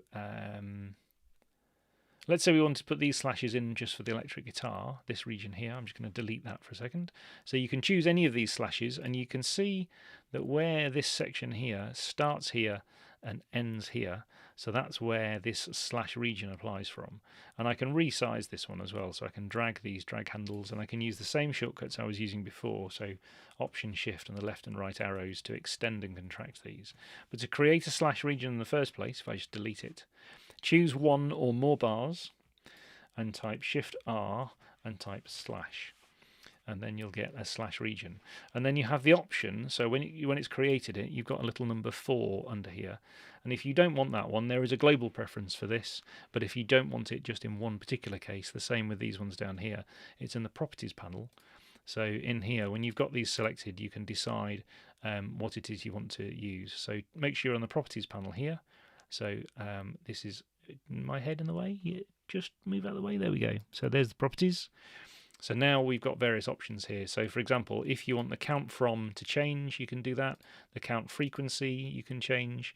The count appearance you can change with parentheses, without parentheses, or don't show. So if you don't want that, then you can change the various options for those count-ins. For the chord symbols for these sections here, so we've got them over here. Let's presume that we don't already. So I'm going to click on the piano part, and I'm going to say that we want to put the chord symbols in. So we'll do the same as before. We'll do Shift Q, and you can either play them in from a MIDI keyboard or you can type them in. So you can say G minor. If you don't get in quite the right place, you see I'm now moving to each beat, but this I want it to be on an off beat. So that's where you'd use the arrow keys along the rhythm grid to make sure you're in the right place. And then you can type your A minor over G. Press the space bar, we'll move on by a beat. Or you can use your MIDI keyboard. So there's a G minor 7, and you can use the right arrow to get to where you want to be to play A minor over G, or C6 over G in that particular case. And it depends, which way you want to type your chords, which way you want to play your chords, as to which one you'll get. There are some preferences for these kind of things as to how you want things to display. You can also do things like play a chord and then hit the bass note afterwards, and that'll give you different options as well. So there's all sorts of options that you can use for your chord symbols. If you're happiest, just type them in this way. If you want to look at where... Oh, no, that wasn't where I wanted that one, was it? Apologies. I wanted it here. A minor over G. There we go. If you wanted to look at the various options for how you play them in, and it's an option you might want to use, in the library menu, when you look at note input options here, there are options for chord symbols, and when you're playing them in, do you want to consider omissions and inversions and suspended seconds and ninths and that kind of thing? So there are various things that you can choose or not choose, and when you're doing the MIDI input for chord symbol input, then you can choose various options. So how will it move on, what the note spelling is going to be, all these different things. So there are various things that you can choose, and some details of the various options that you will get if you're using a MIDI keyboard to play in your chord symbols. You'll notice I put them in for the piano part here, and the guitarist automatically got the chord symbols. So that's because any rhythm instrument will automatically get the chord symbols. And see, sorry, the bass doesn't need them, the drums don't need them, but guitar and and piano and things like that will get them. These instruments haven't got them, but you can optionally add chord symbols to any other instrument, and you can either do that just when they're playing, for example, in a solo section. So if they've got slashes, so if I put the slashes in this trumpet part here, so I'm just going to say Shift R and type slash so that it's got slashes in here, then when you're in setup mode, you can choose the instrument or the player here, and because it's about the player, when you right click on the player, you can choose that chord symbols will appear for rhythm section instruments or chord symbol and slash regions. So if you choose this option, then it will show me the chord symbols because they have a slash region. And if they didn't have a slash region, so if I delete that again, then it won't show me the chord symbols at that point. So now for the trumpet part, when they get to a solo, if you put the slashes in, it would appear for that instrument, but not for any of the others. But for most instruments, the Dorico default is, for example, for the piano and electric guitar, most of the time it's set to showing for rhythm section instruments, so it will apply for those. Let me just check a couple of the questions again. Rhythmic notation above the slash regions. So if you wanted to put in, let's say, the trumpet slashes above this guitar part, so we've got some notes here, and we want to indicate to the guitarist what's going on here. But we want to, if we want to display slashes, then you can use cues for that. So I can select a couple of bars like this. I can use the cues option. So there's a little ear symbol over here, but I'm just going to use the Shift U cues option, and I'm going to say that I want to cue the trumpet part like this, and then you will get these cue notes added automatically. But you can also, for any cue, when it's selected here, you can say that it will just be a rhythmic cue, so that it will automatically sit above the staff, and you can also say that you want to use rhythmic slashes for those, so you can display it that way. And if you want to change or move these cue labels, so for example you could say that this cue label was the brass parts, so that would automatically adjust. And if you want to move this, you'll see I've got a collision here. Mainly the collision will be because we're in page in galley view. So down at the bottom down here, if we turn that to page view, then when we have a look at that part, what was it? It was a guitar part, wasn't it? You see now the cues are not displaying. Now cues normally don't display in a score. You can turn them on. When you go to the part, I'm just going to press W, then you'll see them here in the part. And if I press W, it'll go back to the score again. You can also choose your score and parts from here, but W will move you to the selected one. If you want to display cues in the score, then it's a layout option. So you go to Library, Layout Options, and in here for the players, you can say that for cues, they should show cues in the layout you have selected. So, for example, the electric guitar part will automatically have cues, but for the full score, if you want to show cues like that, you just tick the box, and when you apply this and press close, then it will show you them here as well. And then if you still want to tweak things like this little brass label, when in engrave mode, you can now move this label and put it wherever you want it. So if you want it to sit it somewhere else. So I've got cues which are using the trumpet part here. In fact, they're using the trumpet part because if I move this note, let's say I move it to the right, then it will also update the cue. So because it's triggering from these trumpet parts, it's automatically changing any of the cues that happen at the same time. And you can set with this cue the different sizes of the slashes and various other things if you needed to set those as well. Is there a way to obtain the first lesson video? Yes, no problem at all. If you go to the session materials page, so this one, and the link is in the chat earlier, then the recordings for these sessions are here, and session 1 is above it, so the session recordings are here. So if you're following the Wednesday sessions, then just click on that link. You can follow that at any time and download all of the options you need for that. Let me look at the other questions. For the drum set, do you use Shift Q to add multiple toms? No, the drums are a bit unique, I suppose. When you're in the drum parts here, and you can move up and down between all of these instruments, then if you just add a drum note in at this point, then it will automatically do that. Now you might start to get, because I'd entered this as a quarter note and then I've got eighth notes in, you might start to get ties. But there is also, and you can either adjust this so that it's just showing eighth notes now, or, especially if it's an imported file, you can just go to notation options for percussion, and you can say don't bother showing ties, so just truncate to shortest duration, and it will do that automatically for you. So now, even though this is an eighth note on this snare here, if I added something else, a tom note here, then it will automatically shorten that and won't bother with ties. If they were chords, so if you were doing this kind of thing, then it would also just build up chords. So no, there's no problem. You can change any of those and add anything you want to. You can make it unplayable, so don't. But yes, any of those, and even things like the hi-hat. So if you open hi-hat down here, then you can do that as well. The way the drum kit is set up, without going into too much detail, is in setup mode. You can expand the drum set here. When you click on the 3 dots for the drum kit, you can edit the percussion kit, and you can edit in here what the drum kit looks like. So if you prefer your snare to be stems up instead of down, then you can change it here, press apply, and your snare is now stems up.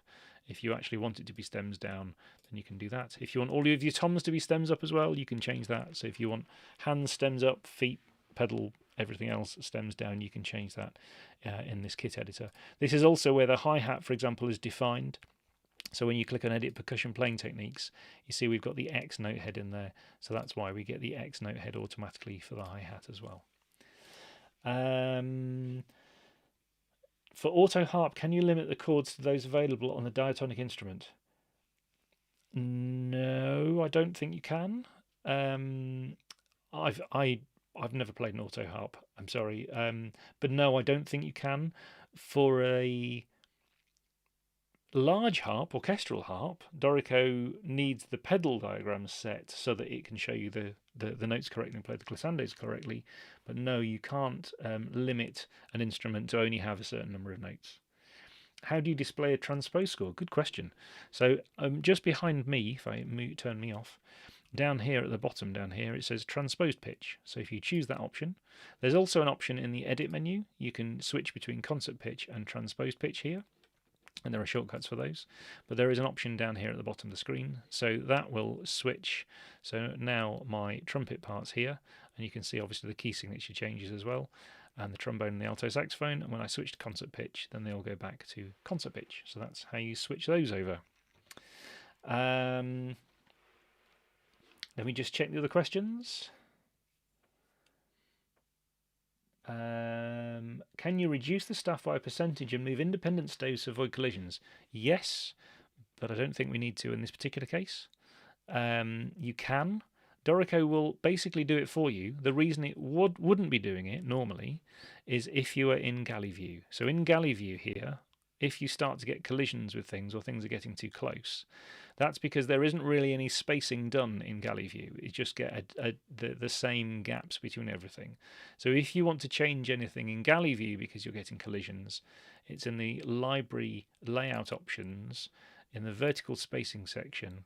There's an option specifically for galley view here, and this may be 125 by default. I think we've set to 150 for this project for this reason. So that sets this one, but in page view, Dorico will automatically move staves apart if there are collisions. So you shouldn't normally need to do that, but we will look in more detail at that in the layout session next week as well. In regard to chord symbols, how do we know which chord symbols Dorico uses? I've made my own chord symbols. For example, I've seen various options, yes, for minors. So in the library engraving options, there are in here for chord symbols, there are some presets. So you can have, for example, a Boston preset or a New York preset or a Nashville. You can have Nashville numbers if you want to, or a jazz standards preset, and you can choose these options, and then you can choose underneath various options inside that category. So in the particular case of the minor triads you're asking about, you can have M, M-I-N, M-I, minus M-I with capitals. If you're showing an M, you can have it subscript or superscript or baseline. This is the first set of options. You can then tweak all of these as well.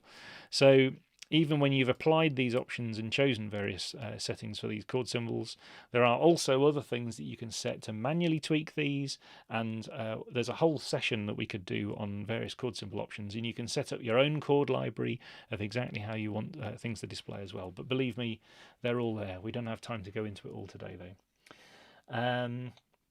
For playback, is there a just temperament for wind/brass? Good question. I suppose you could. We don't normally do one by default, but because we have the temperament options that we looked into with the quarter tones earlier, and because you can set one of those for each individual staff if you want to, yes, you could, but we don't normally. Can you display rhythm kicks for the guitarist above the staff without having it as a cue from another instrument? You could, but it's quicker to do it from another instrument.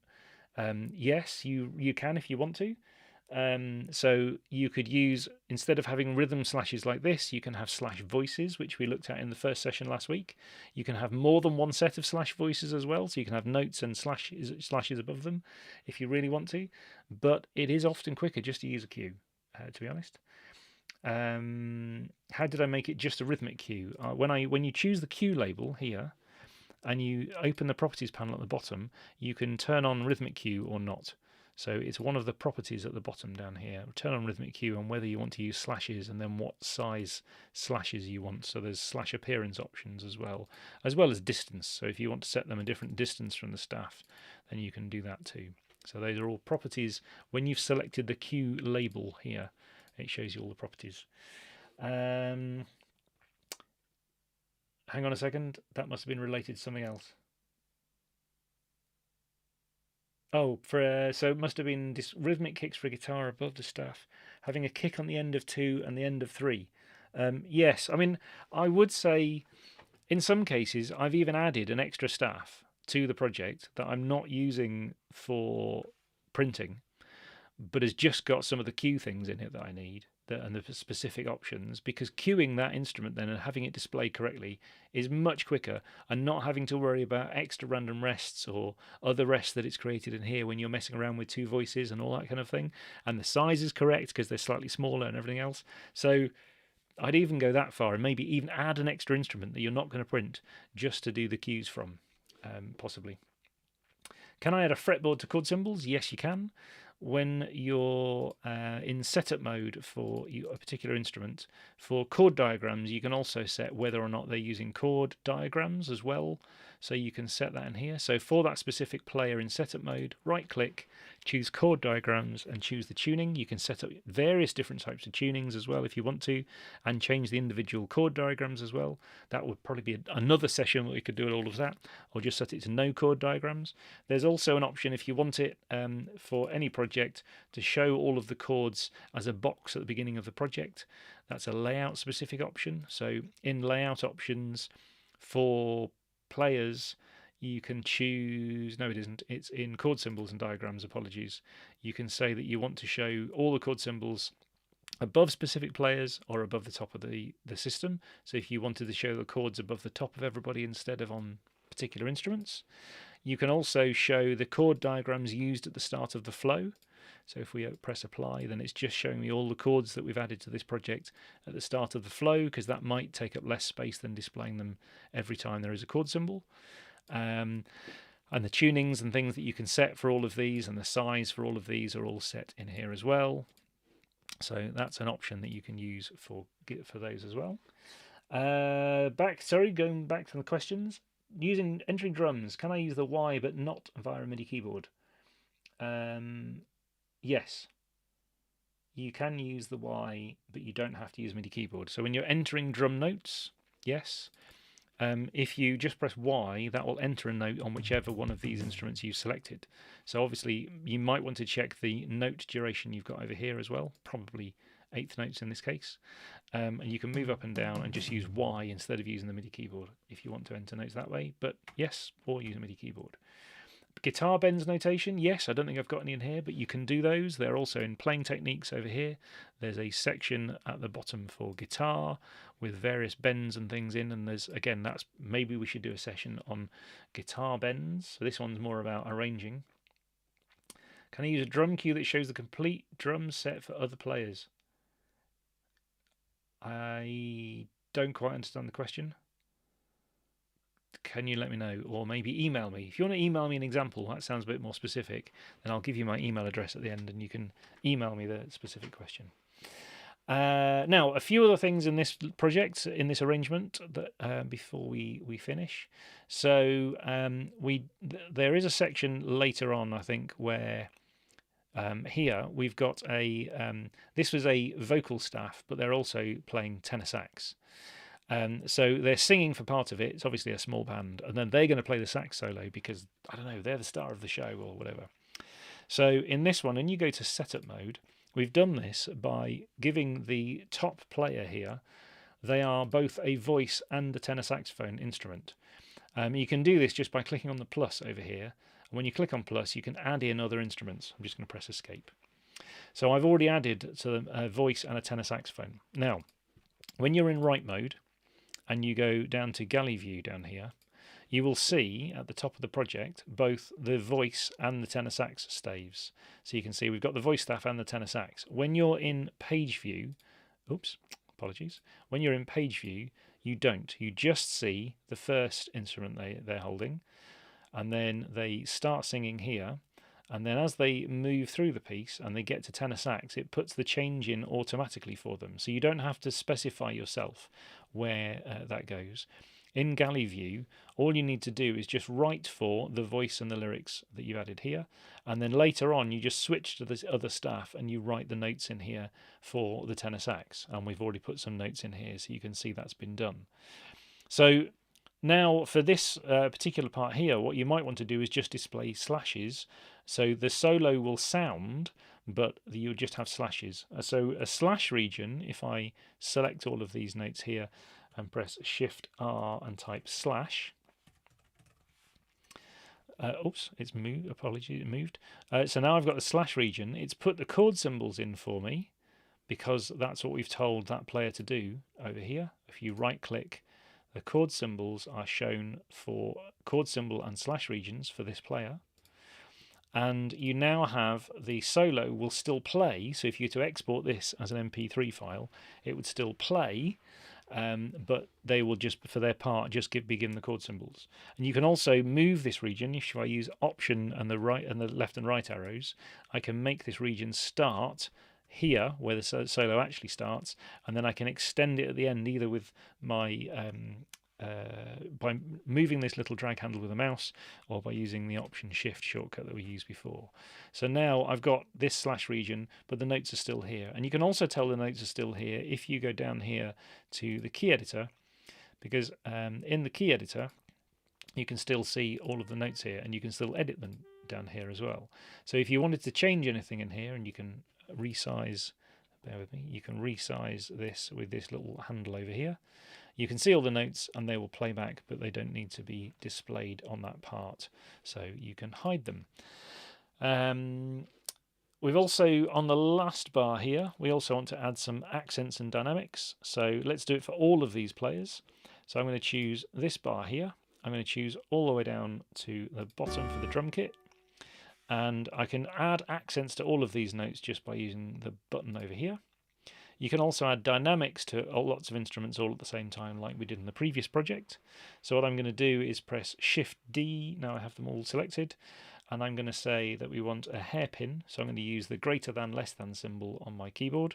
So in my particular case, there it's just here, it's comma and full stop, but with Shift. So in that popover up here, I'm just going to press Shift and the hairpin, and then I'm going to say FF, and when I press enter, It will add the dynamics for all of those instruments all at the same time. You can still drag these around if you want to with your mouse, but it will enter them all, and it's entered them for the whole bar, although it ended on a rest, so Dorico knew to end this note and not put the dynamic on the rest, because that doesn't really make sense. So entering those kind of dynamics are quite easy as well. If you wanted to transpose this piece into a new key completely, when we were looking at transposition earlier, we had some notes selected. So if you have some notes selected, when you go to transpose, it will then transpose the selected items. If you have nothing selected, so if I choose just a blank part of the page here, so nothing is selected, you can also tell down here it says no selection. Then if nothing is selected, then when you go to write and transpose, then it will give you the options and it will transpose everything. So we can say that this piece, for example, is in G minor, and if we wanted to put it in F in minor instead, we can press apply, and it will say you want to transpose a major second down. So you just press OK, and now the whole piece has now gone down into F minor instead of G minor. So the useful thing there is, if I just press undo, that because you don't have to select things first, you can transpose the entire piece all at the same time. That's also really useful if you're using the iPad version of Dorico, because making a big selection like that is sometimes more problematic, especially if you don't have a keyboard to do things like Command A or Control A to select everything first. So if you have nothing selected, then when you transpose things, everything will select. If you want to add some rehearsal markings, let's say here, we'll double click on this bar line and we'll press Shift A. So Shift A will add A, and when I click on another one and press Shift A again, it will add B. If I delete that one and I'd added it somewhere else, so let's say over here was B, so if I do Shift A, it will add the next rehearsal mark, but it will still pay attention if I add one here, Shift A, it will do A, B, and C, so Dorico's keeping tabs on which one was added, even if they were added at different times. You can also add things like text for various things. So if you want to label things with intros and verses and that kind of thing. So if I choose an item here on the project, you can use, if you use just Shift X, then it would just be staff text on one staff. But if you use Shift Alt X, then it's system text. So now I get this option here. So I can now type, for example, intro. And if I press Command Enter, then it will add that to the project for me. So I now have my intro text. But when I did that, if I just double click on it and select it, you can see here there is a paragraph style. So there's a paragraph style for default text. And what you might want to do is have a boxed option, which doesn't exist by default. So what you would do is you would go to the library menu and you go to paragraph styles. And in here, you can click the little plus button to add a new paragraph style, which I've already done. And I've got one here called box text. So in the project, if you're using the same project that I was using, this box text already appears. It's got all of the standard options set here, but down here it has the border selected with some padding, which is set to left 2 and right 2, just to give a bit of padding on the left and the right hand side. So now it means that when I'm adding text in here, and you can do this in this project, you can select this text and you can choose boxed text, so that now you get a boxed version. So if you then chose another part of the project and you go to Option Shift X for text, then you can choose boxed text and you can type verse, press Command Enter or Control Enter, and it will add that for you. And because this is system text, and you can see it's labeled down here system attached text, then this one will now appear in all of the parts. So even if you choose a part here and press W, then it will add that to all of the parts as well, so that you have that same text on all of the parts. But in the score, you would commonly show it at the top, and there's also options if you want them to show it, for example, above the keys part or above another part as well. If you want to, in orchestral scores, you'd often have it shown 2 or 3 times through the project for system items. There are options for those too. There are some questions in there, so let me just check the questions before I move on to the last thing. Where did we get to? How do you alter the numbers of bars on a line in page view? That is the kind of thing we will definitely look at next week. tune in next week and we'll do all of those kind of things. The layout, moving bars between different pages, you know, and all those kind of things. We're doing all of that next week. But in page view, if you want to move, these are all set quite sensibly, aren't they? Let's say we want to move something that doesn't make sense. So we want to move this bar onto the next page.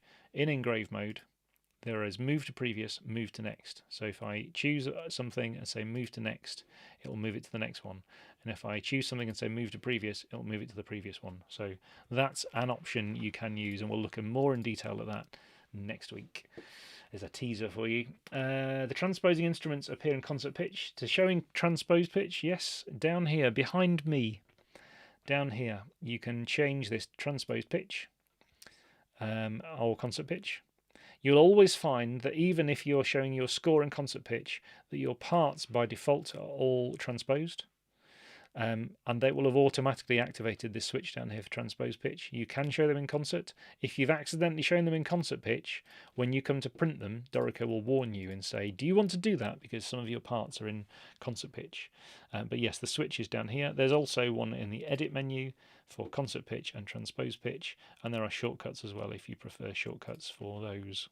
So those are your options for transposed or concert pitch. Session 1, yes, is available to view. I'll recap that at the end. How do you use measure numbers for rehearsal marks? So these rehearsal marks came as an A and B. They are set in library engraving options. And when you look at the rehearsal marks here, you can say letters, numbers, or bar numbers. So in your case, you want bar numbers. So if I press apply and close, they now have bar numbers in there instead. There are also individual properties, as there are for many things in Dorico. When you go to the properties panel over here, then you can change an individual selected item, and you could change it here if you wanted to change one as bar numbers and the rest as letters, but you probably don't generally want to do that, but you can. If transposing a score, one instrument becomes out of range, what happens? The notes will turn red, and so will the players, if they're wind players or brass players.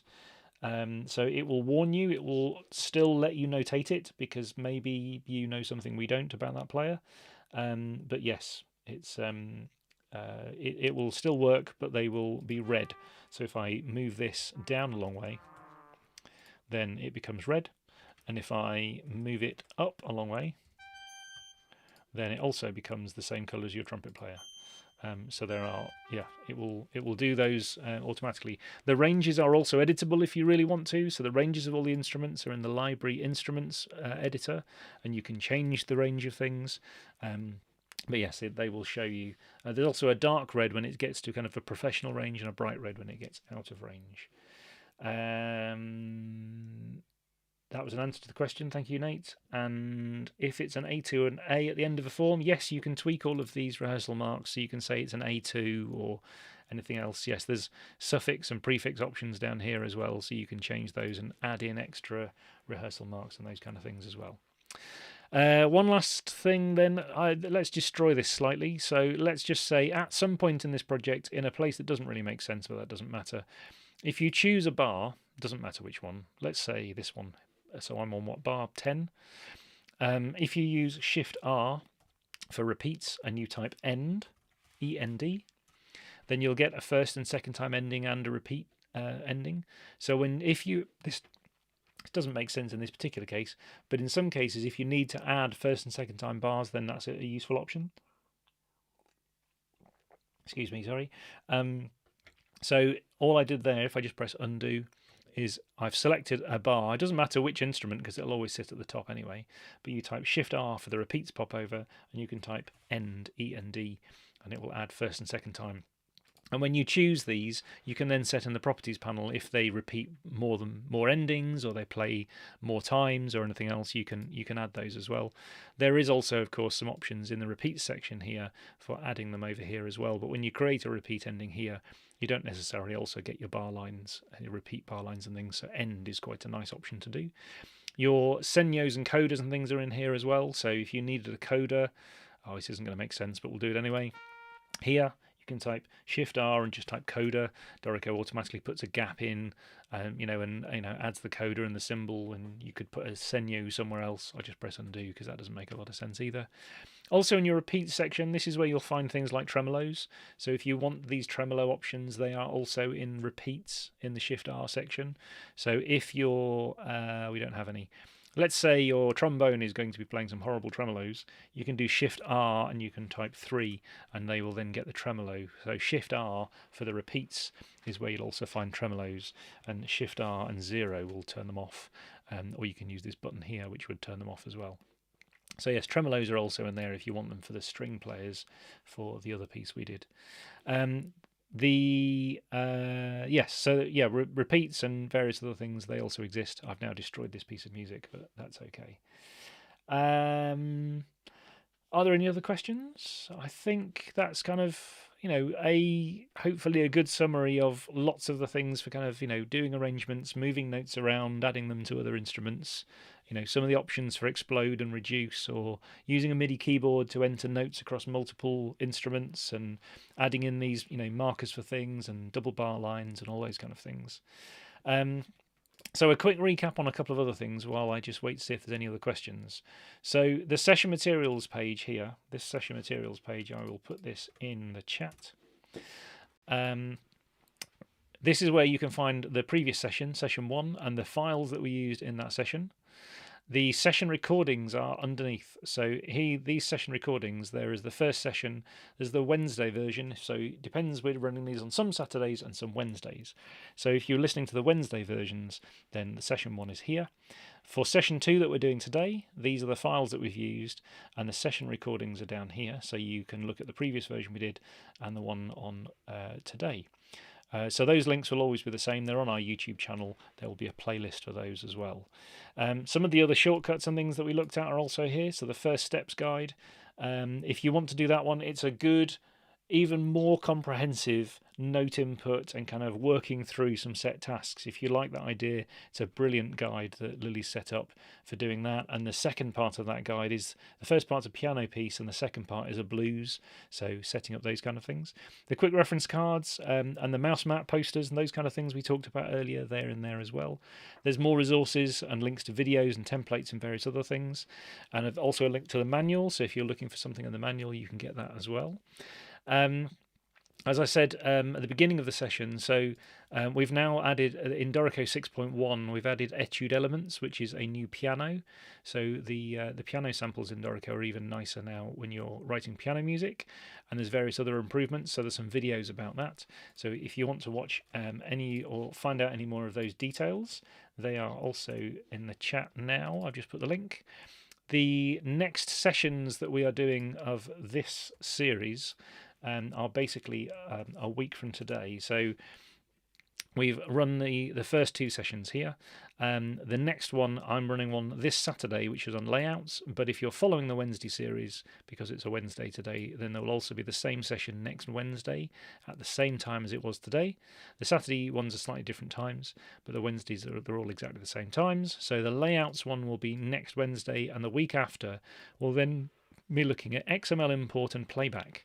So if you've got a Dorico file already, great, but what happens if you've got a Finale, Sibelius, or a file from another program and you want to import that as XML? What are the things that might potentially trip you up, or you might need to look at or change or tweak? We'll look at all of those kind of things, and also some of the playback things to do with playback templates and how you can get things to sound through different libraries.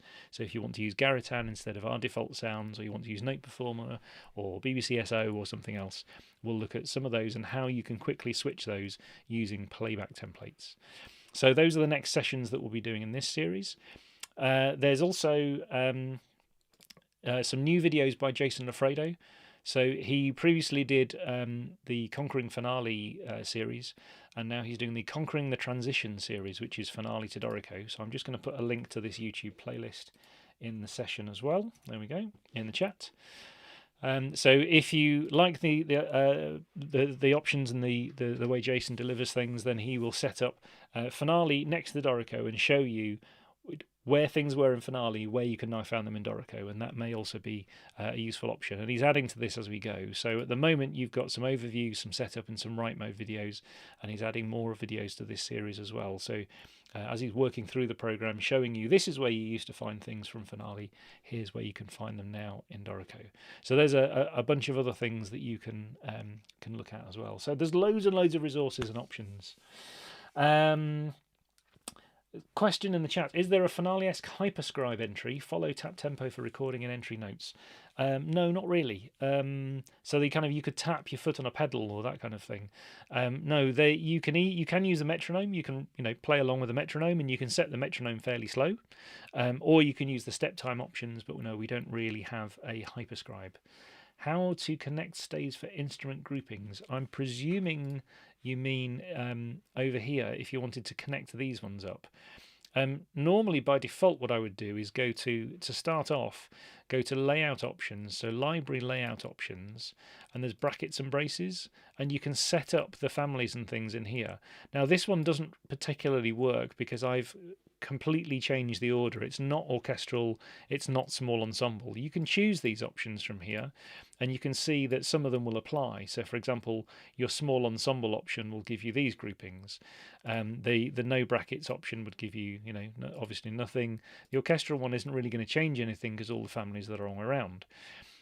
So this is a good place to start for standard ensembles. But if you want to group things in particular, then in engrave mode you can choose one or more staves. So let's say we'll have this trumpet, this saxophone, and this trombone. And behind my head, let me turn me off again, down here you can add the bracketing options here, and you can bracket things together. And if you do it from this point at the beginning of the project, it will then happen all the way through the project. So you can do that. If you've got your signpost turned on, you'll also see that you'll get a bracket and bar line change signpost as well. So it will tell you if you've made a change from that point. So hopefully that helps. So yes, hopefully this session has been useful and you've learned a lot today. Please join me on the next session, which will be next week. So next week on Wednesday, unless you can't make that one, it will be recorded, of course, and we're running it on that Saturday as well. So if you want to join either Saturday or Wednesday, 2 different times, depending on when you're working or when you're busy or anything else, but they're all available and will be available to watch on the YouTube channel along with this one. So you can do that. If you have any other questions, I'm just going to put. I've already sent you an email today with the session details for this session. So you can either just reply to that email when I sent you the links and things, and you've got my email address, or you can use the one I just put in the chat, which is discoverdorico@steinberg.de, and you can ask me questions on that one as well. I do have a little bit of a backlog to get through of emails, so do bear with me, but I will get there. And yes, if you've got any other questions after this session, then please just let me know on that one. Just send me an email and we'll get to that one. The next session, as I said, is on layouts. So if you're now, I can see some people chomping at the bit already so how do we move these bars onto here? How do we change the sizes of things? We'll look at all of those kind of things and setting up a template that matches, the kind of styles and things that you want to do as well. So we will do that on Saturday and on Wednesday in the next session. So thank you very much for joining this session, and I will see you shortly, either Saturday or next week on Wednesday. Thank you very much.